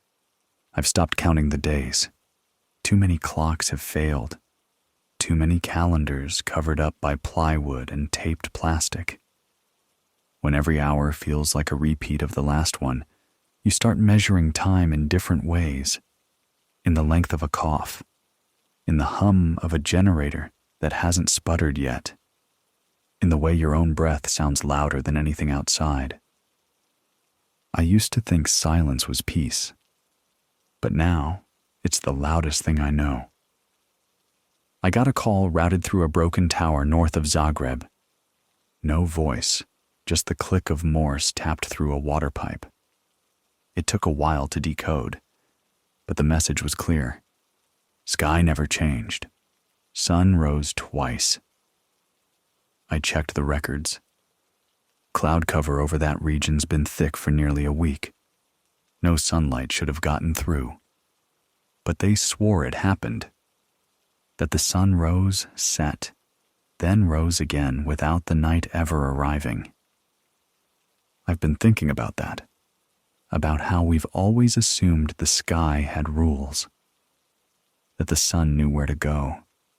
That we could trust it like we trusted road signs or books, or the voices of people who said they'd stay above ground. But maybe the sky doesn't follow our ideas anymore. Maybe the rules left when the leaders did. A man from Ghent sent me a video. It was low res, shaky, but you could see it. A building blinking, not flashing, not lights turning on and off, blinking, like an eye, slow, rhythmic, with the entire top floor swelling and collapsing in measured beats. No explanation. No one inside. But you could feel something watching through it. Or maybe just behind it. He said he hasn't walked past that street since. He said it felt like something was learning how to pretend it belonged. We're past the point where this can be explained with military moves or failed diplomacy. There's something else breathing through the cracks. Something that doesn't speak with words. Something that doesn't fire missiles. It just waits. Waits until the ones in charge lock the doors behind them. Then it starts to stretch. Someone wrote from a small town near Innsbruck. She said every window on her street shattered at the same moment. No wind, no explosion. Just sound. A tone no one else heard. She said it shook her bones, made her teeth hurt. She tried to scream, but her voice came out in whispers she didn't recognize. She stayed under the table for 6 hours before trying to stand, and when she looked outside, the street was perfectly still. No broken glass on the ground, no birds, just the quiet, and the sense that something had passed through. She ended her message with a line I haven't been able to shake. Nothing came for us that day, and that's what scared me. Because it's not the knock you fear anymore. It's the silence when something should have knocked, but didn't. There are reports from border towns in eastern Poland. People walking in pairs, no luggage, no coats, just hands linked, crossing fields with their eyes closed. When spoken to, they don't respond. When blocked, they stop walking but never open their eyes. And then, after a minute or so, they resume, always in the same direction. A man tried to film them, but when he played back the video, there was nothing. No field, no sky, just static, and the faint sound of someone humming something that didn't have a melody. A child's voice, software detached. This is happening too often to ignore. It's not just collapse, it's erasure, not destruction. Something else, something that waits for memory to weaken. Then takes what's left. The refugee lines are gone. Borders no longer exist in any way that matters. People don't gather anymore, they scatter, they vanish. In Berlin, someone found a parking garage lit by candles. No people. Just writing scrawled along the walls. Over and over, the same phrase. The lights went out, but the shapes stayed. No one's been able to explain what that means. But I think, I think if you've seen the corners of your house twitch when you're too tired to blink, if you've caught a movement in your mirror that your body didn't make, then you understand. Something is staying behind in the lightless places. Something that never needed permission. It just needed space. I heard from someone living near the northern coast of Finland. They said the ocean's gone still.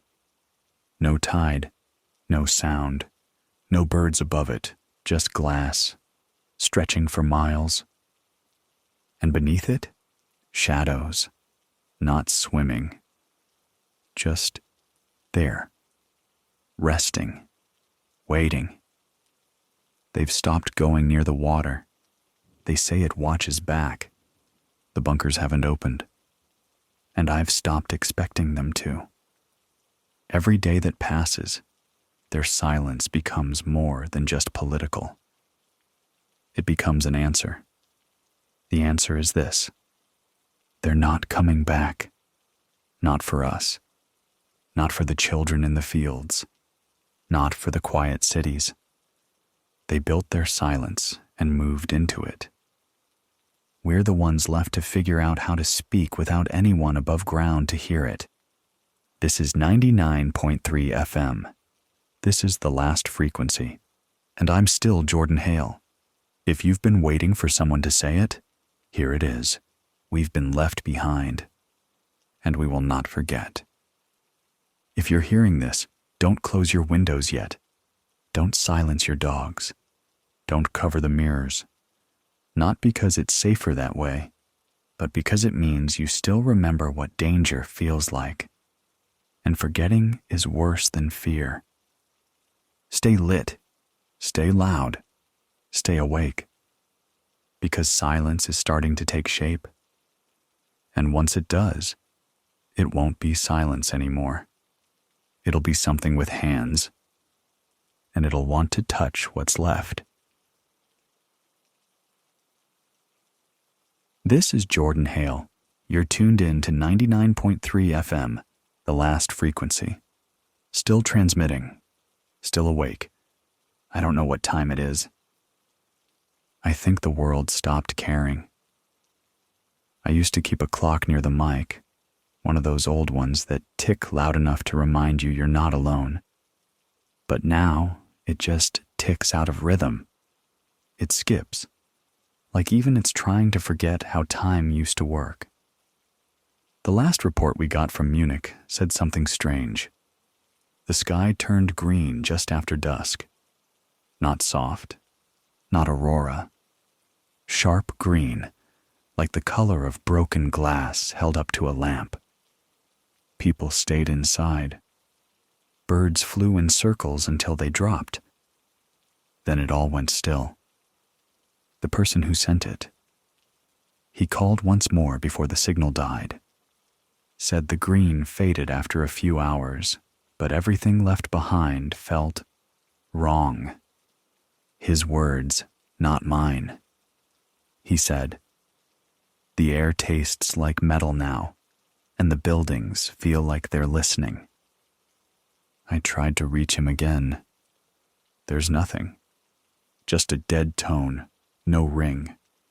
He might be gone, or he might have moved somewhere deeper, someplace with no antennas, no noise. Just waiting. A nurse from a small town in Hungary wrote in with a story I haven't been able to shake. She said they had one patient left at the local hospital. Elderly man, stable, conscious. Then one day, he asked her why the windows were humming. She said there was no noise, no machines, nothing unusual.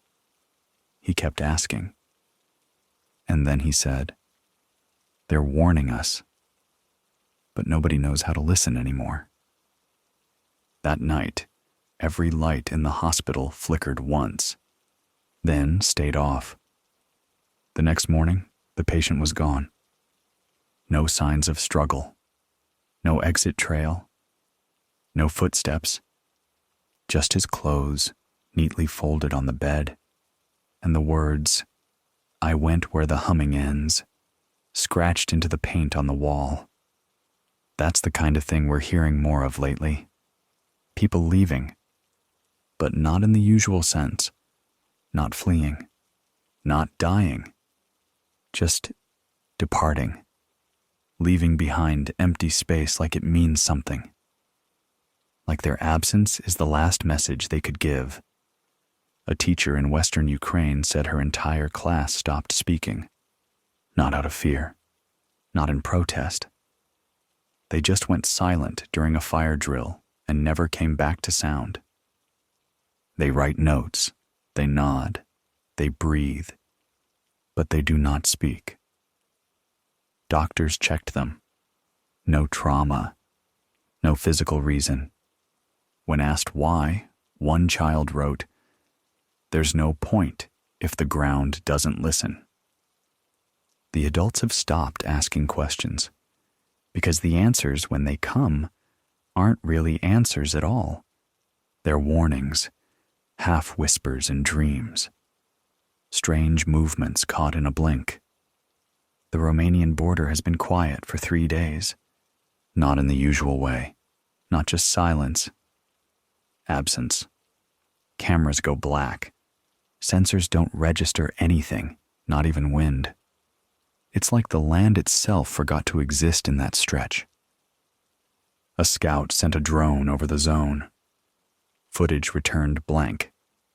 Not static. Just black. Except halfway through the flight, the drone briefly caught a shape. White. Tall. Still. Too still. Like it wasn't meant to move in the first place. When the scout replayed the footage, the drone's log showed that second never existed. The timestamp skipped. It was only on screen, not on file. He doesn't talk much anymore. Said he's been hearing ticking where there are no clocks. I've started hearing it too. Faint. Just beneath the hum of the radio. As if something out there is still counting down, even if we never knew what the countdown was for. Someone in the outskirts of Lyon reported lights flickering inside an abandoned factory. No power in the area. Grid went offline days ago, but they said the lights didn't blink like bulbs. They pulsed, in rhythm, like breathing, like lungs made of glass and copper, exhaling in silence. And they swear they heard footsteps around the building. Software measured, but the prints in the dust, backward, heels where toes should be. Trailing away from the building and into the fields, nowhere to go, nothing to follow. I don't know if it's madness, or if madness is the only way the mind stays intact when the rules disappear. Somewhere near Marseille, a small group has gone underground, not in bunkers, but in old wine cellars. No connection, no tech. Just food and candles. One of them sent a letter. It was scanned and passed up through 3 people before it reached me.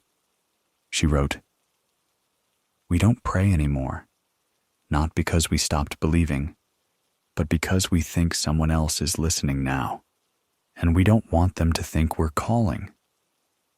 There's a kind of wisdom in that, a caution that feels older than the world we knew. They say the sea near Genoa glows now, not in waves, not in motion, just a wide circle of pale blue light pulsing faintly at night. No sound, no heat, just light. Like the world trying to remember itself in color before it vanishes for good. And maybe that's all we are now. Reminders. Small pieces of memory still speaking while everything else forgets. The bunkers haven't opened. Not one. Corsham's last pulse was a week ago. The Citadel hasn't spoken in longer. They've closed their world to ours. Shut it down behind walls meant for fire and fallout. But this isn't fire. This isn't war the way they trained for it. It's a different kind of silence. Not forced. Invited. Accepted. The kind of silence you walk into with open arms when noise becomes unbearable. I stay here, at the mic, because I don't want quiet to be the last voice anyone hears. Because someone out there might still be waiting for proof that we're not all inside the bunkers. That someone stayed. That someone still sees. If you're hearing this, stay with me. Don't drift. Don't fold. Even if the shadows stretch longer than they should, even if your reflection blinks before you do, stay awake. This is Jordan Hale, broadcasting through what's left. On 99.3 FM, the last frequency. If you're still out there, whisper back. Because I think the silence is starting to speak without us. You ever walk through your home in the dark, long after everyone's asleep, and feel like the rooms aren't yours anymore? Like the furniture's moved half an inch? Like the corners are watching? Like the silence has teeth? That's how this continent feels now. Like we're living in something else's memory. Like we're the ones who wandered into the wrong place. This is Jordan Hale. You're on 99.3 FM. The last frequency, still above ground, still breathing. Somewhere east of Prague, an old couple stayed in their house even after the alerts went out. They'd seen war before. They thought this would pass. They were wrong. A neighbor said the house stood fine for days. No movement, no sound. Then one morning, the door was wide open. Nothing inside. No furniture, no people. no dust, just a faint, wet trail leading from the kitchen to the back door and out into the frost. Like something had melted its way through. And in the center of the living room, carved into the wood floor, "We were never here." The neighbor doesn't go near that place anymore. She says even the wind avoids it. There's a ship drifting off the coast of Ireland. No signal, no name, just a rusted hull and broken antenna. It wasn't there before. Fishermen swear they know those waters. This wasn't on any chart. No one saw it arrive. It just appeared, anchored in nothing. No movement, no crew. Someone tried to board it. Didn't make it halfway. They turned around mid-climb, shaking. Said the ladder was warm. Said the metal was breathing. A new recording reached us. Intercepted signal bouncing between old towers in Slovakia. Children singing. In German. Out of tune. The same verse on repeat. Wir sind nicht weg. Wir sind nur still. We're not gone. We're just quiet. The message loops every 92 seconds, and then cuts off with static that sounds like crying. No one knows the origin, but the voice of the last child changes each time. Same words, different tone, like it's trying on faces. I don't think this was part of any plan. I don't think anyone went into the bunkers knowing this is what would follow. Or maybe they did, and that's why they went dark. Some towns haven't heard music in weeks, not a single chord. Radios don't pick it up, phones can't play it. Even instruments fall out of tune without anyone touching them. One man tried to hum an old lullaby from his childhood, said the melody slipped out of his head mid-note, like it had been pulled. He cried for hours, said losing that song felt like losing his mother all over again. We think of war as fire and screams and broken buildings, but this isn't that. This is forgetting. Slow, cold, deliberate. There's a woman in Norway who walks from one empty town to another, painting doors red. No words, no signs, just red. She says it helps mark the places where the world still remembers itself. But the paint never dries. She goes back the next day, and it's dripping again, like the buildings are trying to wash it off. We tried to reach her. Her last message was short. Some doors breathe. That's all. And that was enough. People in Paris have stopped looking out their windows. They say the skyline isn't the same each morning. Some buildings shorter, some windows missing. Some reflections that show streets no one remembers building. And then, by night, it's all back. Until it changes again. Like the city's memory is fraying, and no one wants to watch it unravel in real time. One man took a photo of his street every hour. By the third day, the photos didn't match. Same angle. Same light. But in some, the street was wet when it hadn't rained.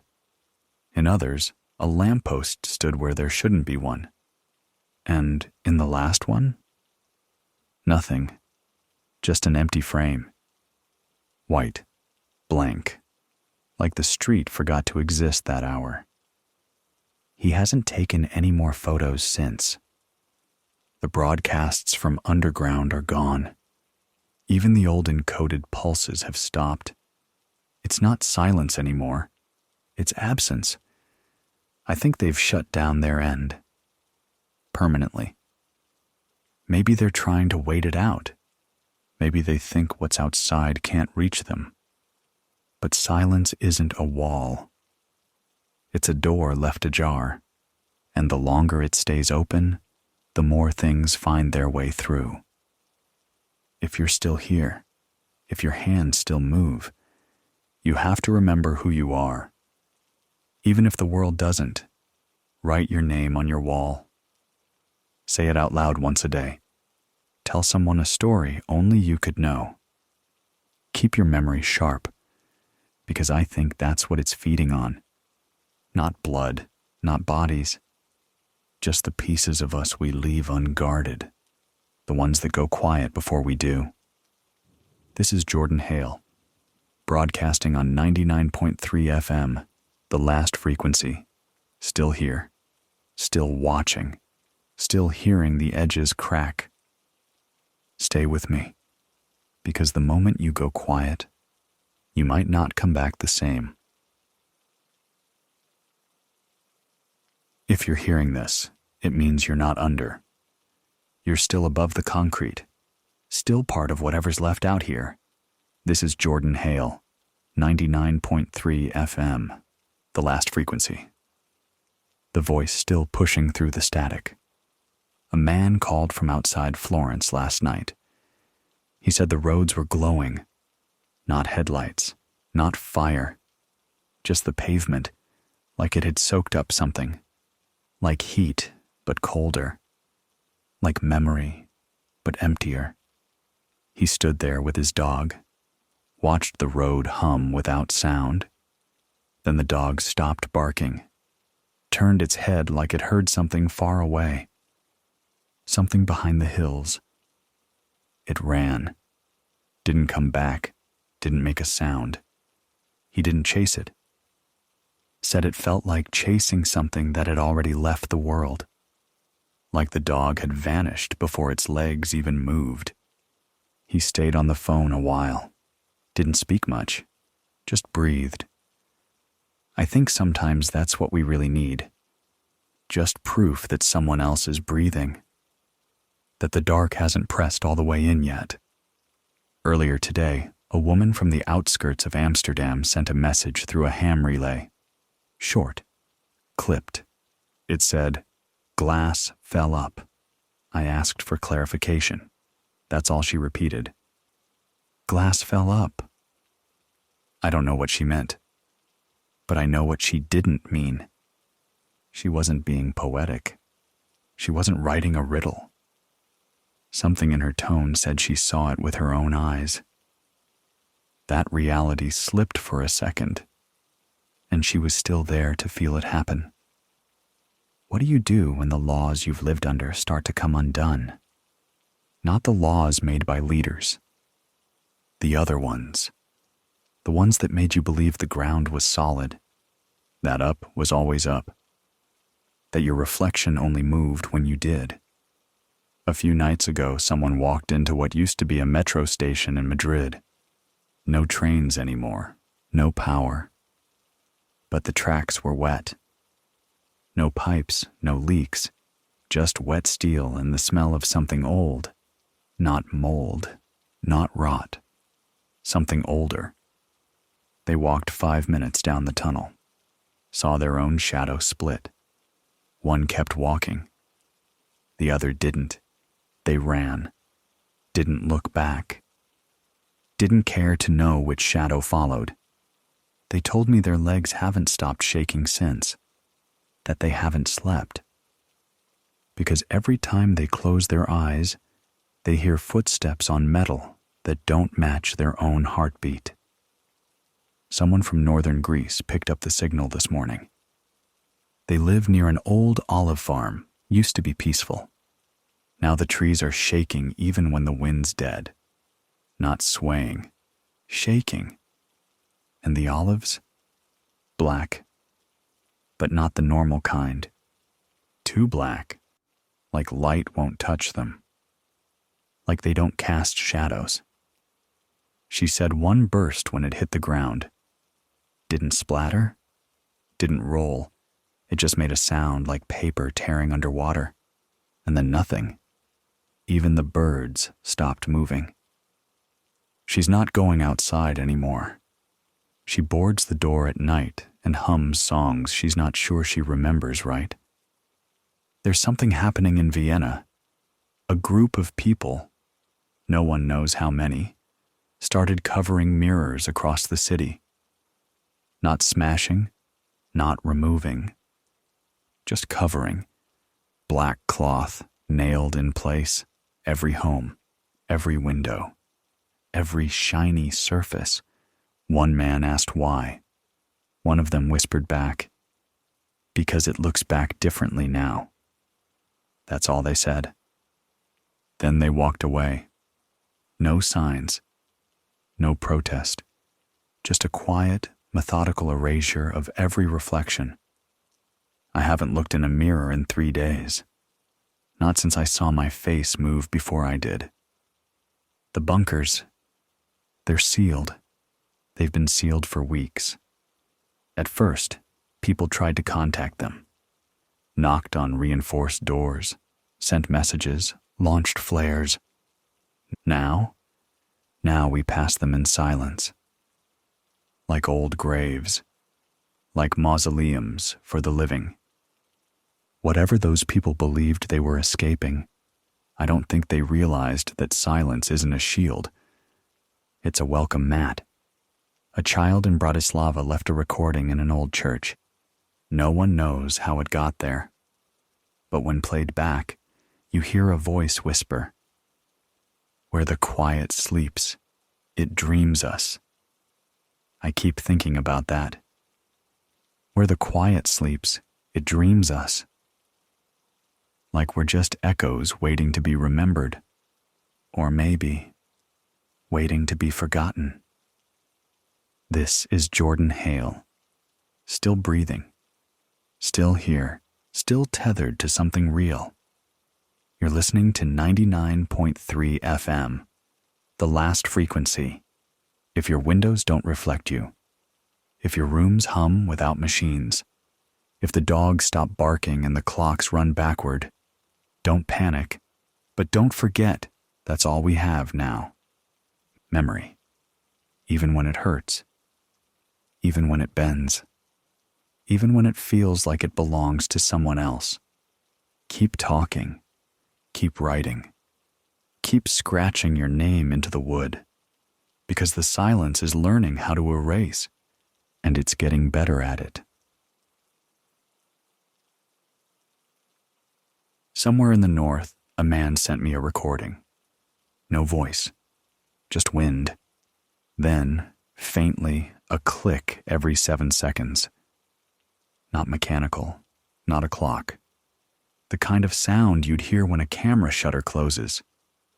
But slower, more tired. He says it's been happening for days. Same time, same place. Always just before dusk. He marked the spot. Nothing there. No wires, no trapdoor, no old machines. Just frozen ground and a tree missing half its roots. He thinks it's the earth remembering something, trying to capture it before it fades. This is Jordan Hale, 99.3 FM, the last frequency. Still on air, even when the sky forgets to light up. Someone from Austria said they watched their own breath form words. Not mist, not patterns. Letters, short phrases, breaking apart too fast to catch. But one stood out. We went first. That was all. They stopped breathing for a moment, afraid of what else their body might say without permission. Breath shouldn't speak. But maybe it always has. We just never listened close enough. I got a weak signal from somewhere near Prague, just a child humming. No words, no melody I recognized.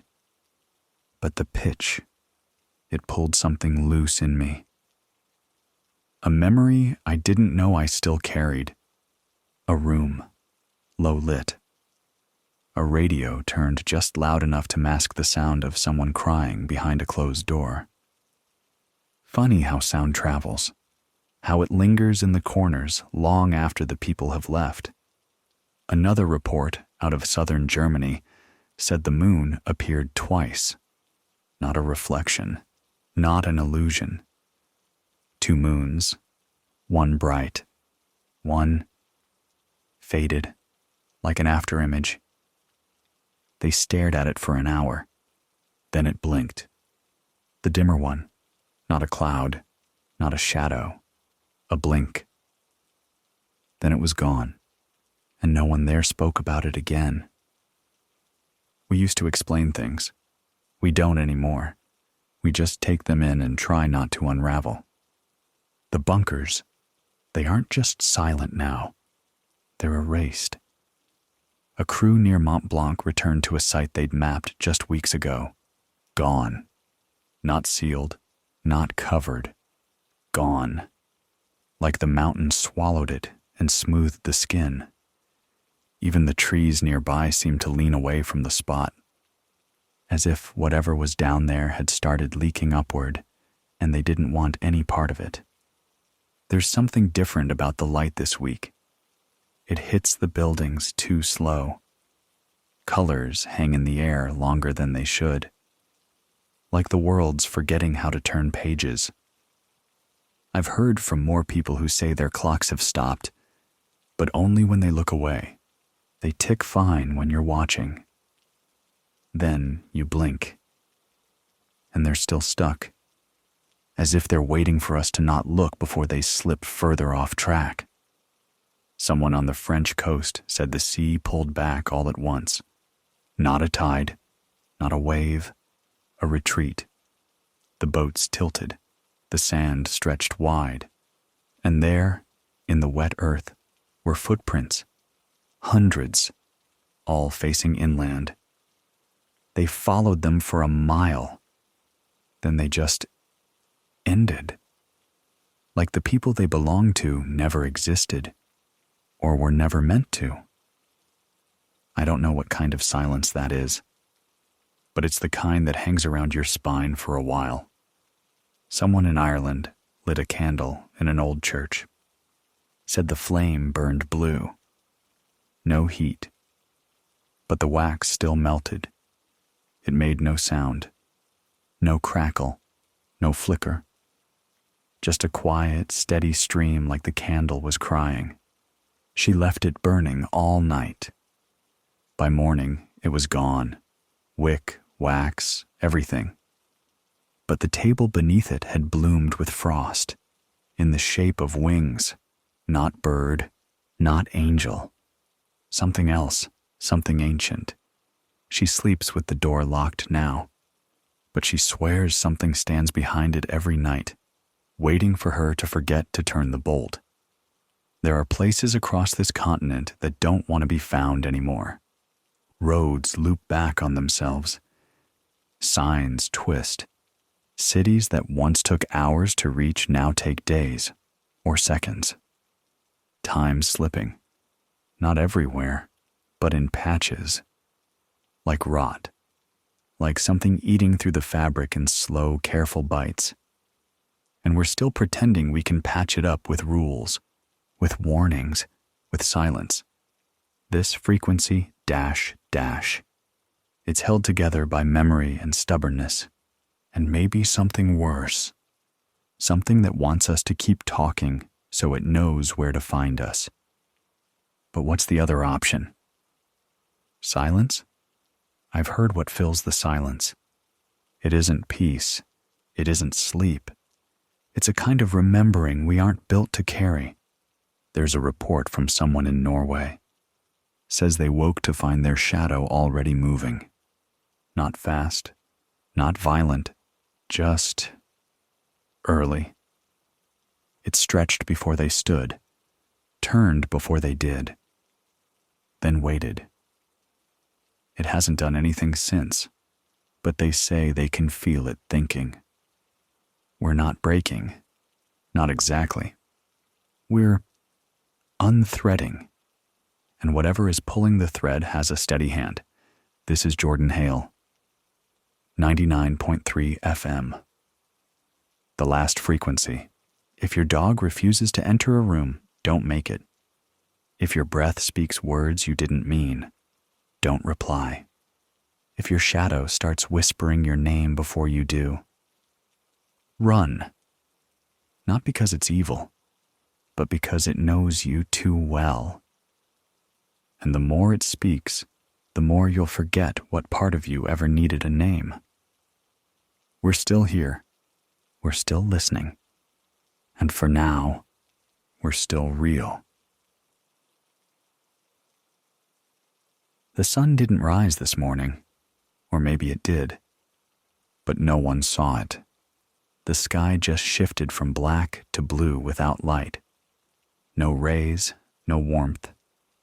Just a pale sky like bruised skin stretched too tight. And for a moment, I thought maybe time had finally stopped pretending.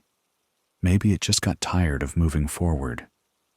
This is Jordan Hale broadcasting from a booth that still hums when I touch the wall. Station 99.3 FM.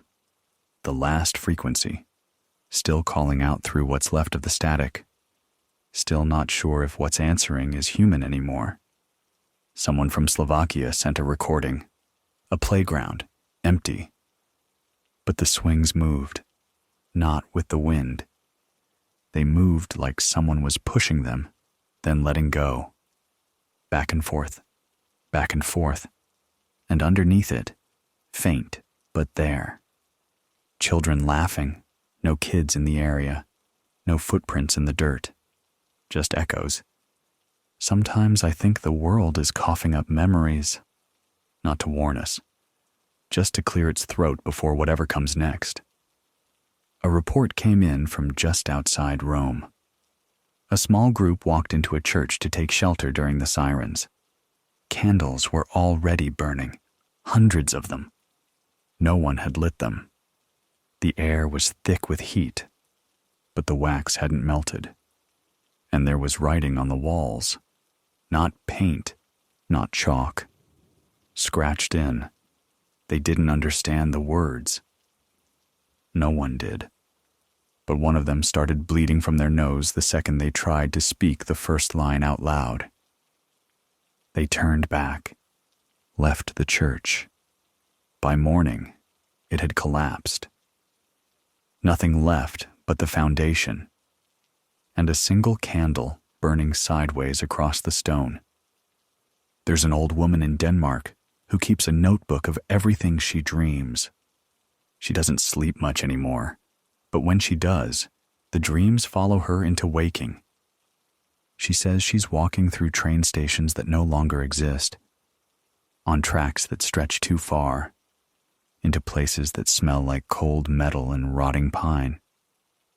She says she sees children on the platforms, all with keys around their necks. No luggage, no shoes, just the keys. But there are no doors, only tracks, and they never board. They just stare at her, like they're waiting for her to say the name she forgot years ago. There's a power line outside this station that keeps humming in a pattern. I used to think it was faulty wiring, but I've matched the intervals. They repeat, always the same rhythm. And last night, I realized they were following my heartbeat. I turned off everything, lights, boards, transmitters, waited. The humming stopped. So did my pulse. For 3 whole seconds, nothing moved. Then I gasped, and everything started again. The power, the hum, the heartbeat. Like something outside had been keeping time for me. And when I broke the rhythm, it paused to see if I still mattered. I don't know how to explain that without sounding like I've lost something. Maybe I have.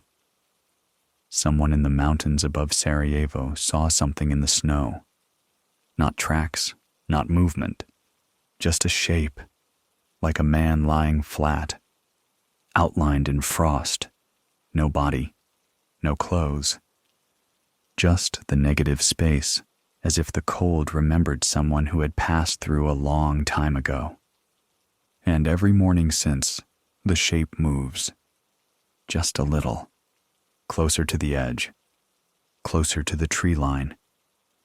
The man watching says it won't stop until it reaches him. I told him not to be there when it does. There's a man in the Netherlands who hasn't seen his reflection in 5 days. Not just mirrors, water. windows. Nothing reflects him anymore. But his shadow's still there, still following, still reaching. And every time he sleeps, he dreams of a man with his face, but no voice, just standing across the room, watching with hands pressed to glass that isn't there. He says the silence in the dream feels like guilt, but he doesn't know what for. There's a girl in Marseille who speaks a language no one taught her. Woke up whispering it after a night of tremors. No books, no screens, no explanation. She draws symbols in the dirt with her fingers. Circles, broken at one point. Always the same shape. She stops when people watch. But she hums a low note whenever someone cries near her. And the crying always stops. Not because she comforts them, because they forget why they were sad. And that frightens them more. We've been taught to fear the things that break. But I think the real danger is what changes slowly.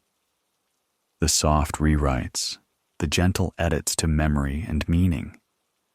The things we don't notice until we look back and realize we can't remember who we were. Someone in Estonia turned on an old television set. No power in the grid, no antenna, but the screen lit up anyway. It showed a man walking down a long hallway. Stone walls, heavy doors. The man wore a suit that looked familiar. They couldn't see his face, but they knew it. They were sure. He stopped at one of the doors, paused, then looked back, straight into the camera.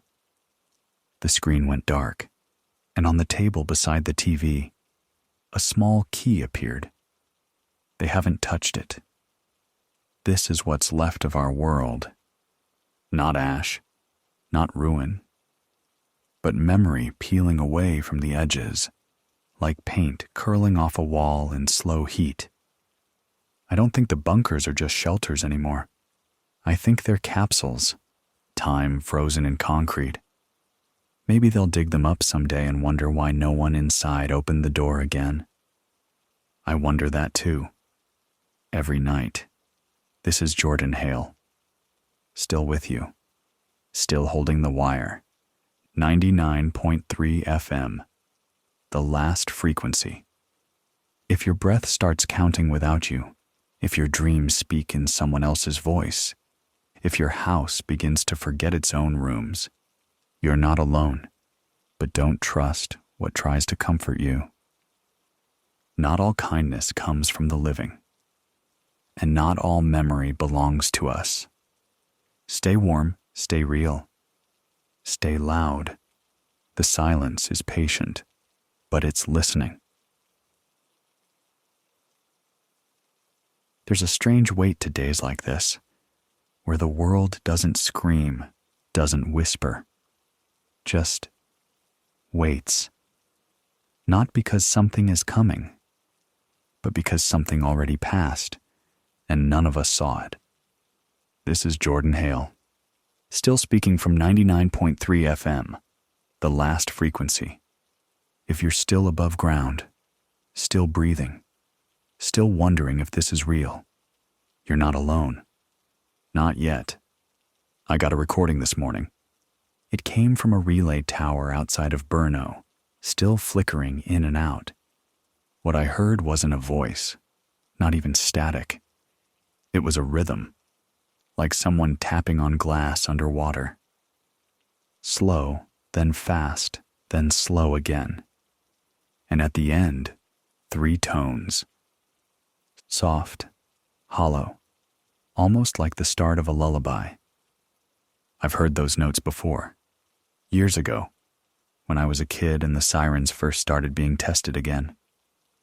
Same pitch, same order. But this wasn't a test. And no one ever answered. Someone in the Carpathians says the trees don't sway anymore. Even when the wind screams, they stand perfectly still. Branches stiff, leaves unmoving. and every morning, a fresh circle of dead insects gathers at their base. Flies, bees, beetles, always a perfect ring. He burned one of the trees. It didn't burn. The fire climbed the bark, paused, then vanished. No smoke, no ash. He says the tree hummed afterward. Said it sounded like someone humming a song they couldn't quite remember. Down in Belgium, near an abandoned airfield, a farmer found his cows lying in rows, like they'd been placed there, eyes open, breathing, barely. But they wouldn't move. And when he tried to touch them, they blinked in unison. Every single one. He ran. When he came back with help, they were gone. No blood, no hoof prints, just indentations in the grass like something heavy had pressed down and lifted off all at once. They say war leaves marks, but I think whatever this is doesn't care about leaving proof. It just passes through, and we're the ones who keep the scars. I spoke to someone in a small village near the Swiss border. They said the chapel bell rang at the wrong time, not noon, not midnight, but 3:07 a.m. They went outside, expecting the wind, but the air was dead still. Then came the voices, low, unclear, like people arguing underwater. The bell stopped. The voices kept going, and then the door to the chapel opened on its own. They didn't go inside, just stood there until sunrise. By then, the chapel was empty again, but the bell was gone. Completely. Steel doesn't just vanish, but it did. A fisherman in Norway sent in a tape. He said the sea was whispering. Not waves, but words. He leaned over the edge of his boat, and the voice said his name. Full name, middle included. He swears he never told anyone that middle name, not even his wife. The voice didn't ask him anything, just said, "It's time." He turned back, left the nets in the water. He's not going back. Says whatever's down there doesn't want fish. It wants memory, names, and those don't grow back. We've heard of people trying to reach the bunkers. Military ones, government ones. Most find only silence, but some. They find rooms sealed from the inside, doors welded shut, screens smashed, paper everywhere, no sign of anyone, just the feeling that someone left in a hurry. Not from fear, but from realization, like they knew it didn't matter anymore, that the deeper you dig, the closer you get to the things we were never supposed to find. A boy outside of Berlin drew a map with chalk. He says it's a map of Europe, but the lines are wrong, bent in places where no country exists, names that don't match anything real. He calls them by name anyway. Says they used to be here before we forgot. And when it rains, the chalk doesn't wash away.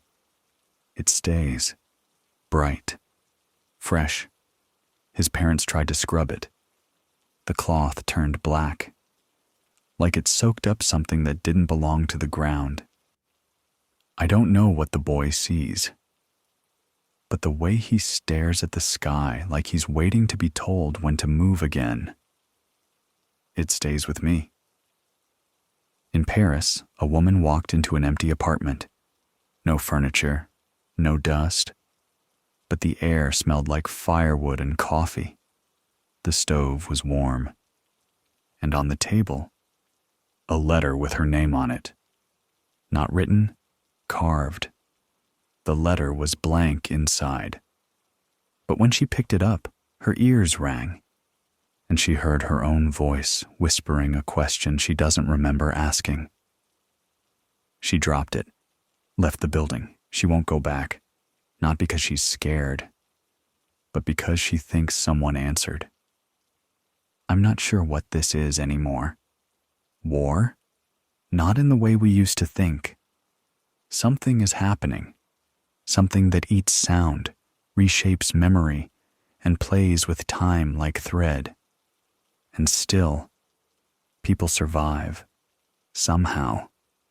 People stay awake. Stay human. We don't need to understand everything to hold on. This is Jordan Hale. Still here. Still stubborn. Still talking to whoever's left with a working radio. You're listening to 99.3 FM, the last frequency. If your shadow disappears in the rain, if your house feels too large when you walk in, if a voice calls you by a name you buried long ago, don't follow it. Not yet. There's still something real here. Still something worth holding on to, even if it's only breath and memory and the faint sound of someone else still breathing too. Stay close to the static. It means something's trying to find you. I used to think silence was peace. Now, it feels like something watching from the other side of a wall you can't see. It doesn't knock. It doesn't speak. It just waits for you to turn away. This is Jordan Hale, still breathing into the wire, still holding this broken line between the gone and the not yet. 99.3 FM, the last frequency. We've crossed into something else, not war, not collapse, more like a long forgetting. Like the world is closing doors behind us one by one, and we keep walking like we'll find a window on the other side. There's a couple outside Sarajevo who haven't seen stars in weeks. Not a cloud in the sky, not light pollution, just black, like the night swallowed everything that used to guide us home. They said they heard a sound last night, a single tone, low and steady, coming from the sky, not from a plane, not from a satellite, just a vibration in their teeth. And when it ended, they forgot what day it was, still can't remember. They've been writing on the walls now, their names, their birthdays, the names of their children, just in case the air decides to take those too. A man in Krakow walked into a bar with no people, no bartender, no lights, but the jukebox was playing. Old jazz, soft and slow. The kind of music that used to make you feel like the night still had a future.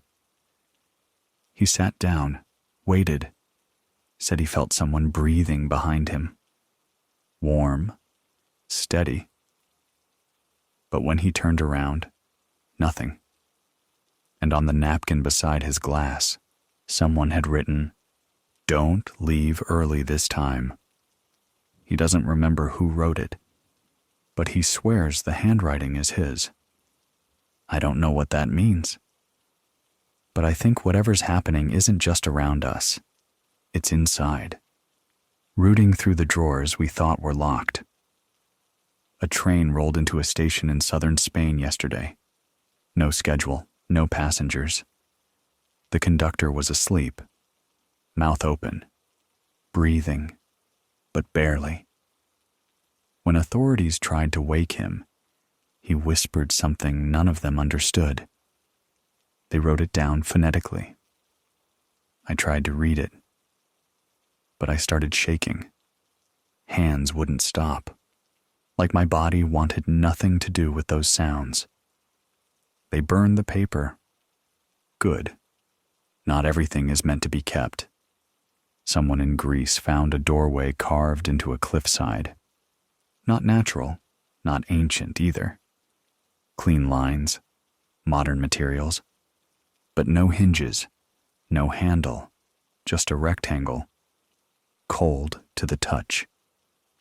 They pressed their ear to it and heard ticking, like a watch in a quiet room. And underneath it, breathing, but not human, slower, deeper. like the mountain itself was asleep and someone was counting down in its dreams. No one's been able to open the door. Some say we shouldn't try. I agree. Things that hide that deep aren't meant for rescue. There's a girl in Finland who hasn't spoken since the alerts began. She draws everything now. Days, people, feelings. But her drawings don't look like anything we recognize. Not exactly. They're off. Too many fingers. Eyes where they shouldn't be. Skies that curve the wrong way. And she keeps drawing the same shape over and over. A ring, broken at one side. Inside it, a spiral. Her mother says she wakes up with the shape drawn on her hands. Not ink, not paint, something under the skin. I keep thinking about the first day this started, when the feed from Brussels cut off mid-sentence, when every leader vanished from view and left the rest of us staring at screens that only played the warning. Shelter, indoors, await further instructions. But there were no instructions. There still aren't. Just that loop, and a continent waiting for a voice that doesn't come back. Maybe they're still down there, in the bunkers. Maybe they hear us and choose not to respond. Or maybe they heard something else. Something that told them to stay quiet.